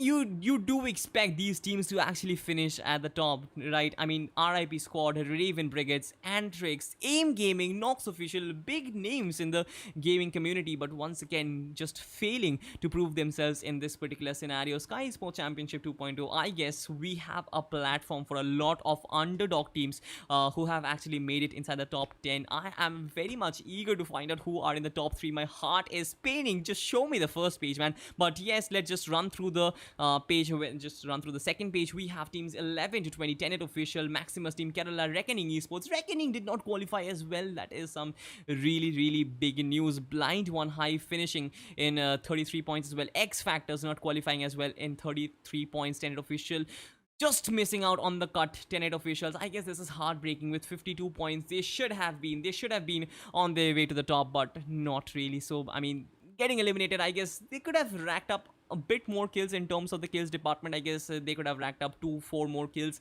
for themselves, and I guess they would have made the cut But once again, just show me the first chart. Just show that to me, because I am going absolutely crazy right now. I seriously want to find out which particular team is in the top. My predictions once again: Team LEGSTUMP, Team Raven Official, and Team 8-Bit. And my predictions are absolutely true. Team LEGSTUMP, to be honest, they have just obliterated their competition with 120 points. Just have a look at the stats. I mean, 58 kill points. No team has even crossed the 40 mark, and they are on their way to touching almost a 60 point. In terms of position as well, 62, 120 points. They have a 40 point gap in between the first and the second teams. Just have a look. As we said, I mean, Tinker mentioned the same thing as well, and I mentioned the same thing as well. LEGSTUMP probably was playing on different level altogether. 8-Bit once again coming up with 76, Raven Official 77. It was definitely so tight, matching up in terms of the kill points, just having one shot in terms of the position points. But just have a look at the top, the first position team, LEGSTUMP, with 120 points. I guess it has been absolutely brilliant performance from this particular team. And as I said, they were playing on a different level, obliterating their enemies, taking chicken dinners after chicken dinners, and we saw how they conquered in the final 2 games of today's. I mean, they went all in with all their 4 players surviving. They did not suffer a single casualty in both the matches, mind you. They did not suffer a single casualty, racked up more than 10 kills in either of those games, and there you have it. Future Station once again qualifying. Blind Officials, I am really happy that Blind is qualifying. Future Station, this is a very tight, to be honest. From 2 to 10, things are really tight. LIVECRAFT being at the bottom of the table, qualifying with 55 points. TENET Officials just missing the cut. I was talking about those 2 to 4 kills extra which would have qualified them, but they were at 52. LIVECRAFT at 50, just qualifying for the semi-finals. These are the 10 teams who will be joined by our 14 invited teams from the PMPL 4MD 21st era. HEXAGON Officials, HEXAGON Esports, both the teams from HEXAGON have qualified. This is a really proud moment for this particular clan of HEXAGON Esports. But talking about Future Station, Blind Officials, Rogue Nation, AvsB, Raven Official, every one of these teams have actually deserved what they kind of enjoy right now, and it has really been a fantastic day once again. I have been joined by my co-caster Tinker for the entire day. He was a brilliant co-caster, to be honest, and it is probably it for the day. Quarterfinals are over. We will be back with the semifinals, so don't forget to actually tune in on 5th, 6th and 7th, if I'm not very wrong about the dates. Those are 5th, 6th and 7th of September. You'll find me as well as Tinker casting for the English stream as well, so do check out, because we have brilliant teams from the PMPL championship coming in and joining in at Skyesports. So there is going to be a heck lot of fun. I am excited to find out what is going to happen, how these top 10 teams are going to fight against the best in the country, because that is what it comes to all about. And from those 24 teams, actually 16 teams will be qualifying for the finals, and they will be battling it out for the humongous prize pool of 6 lakh rupees.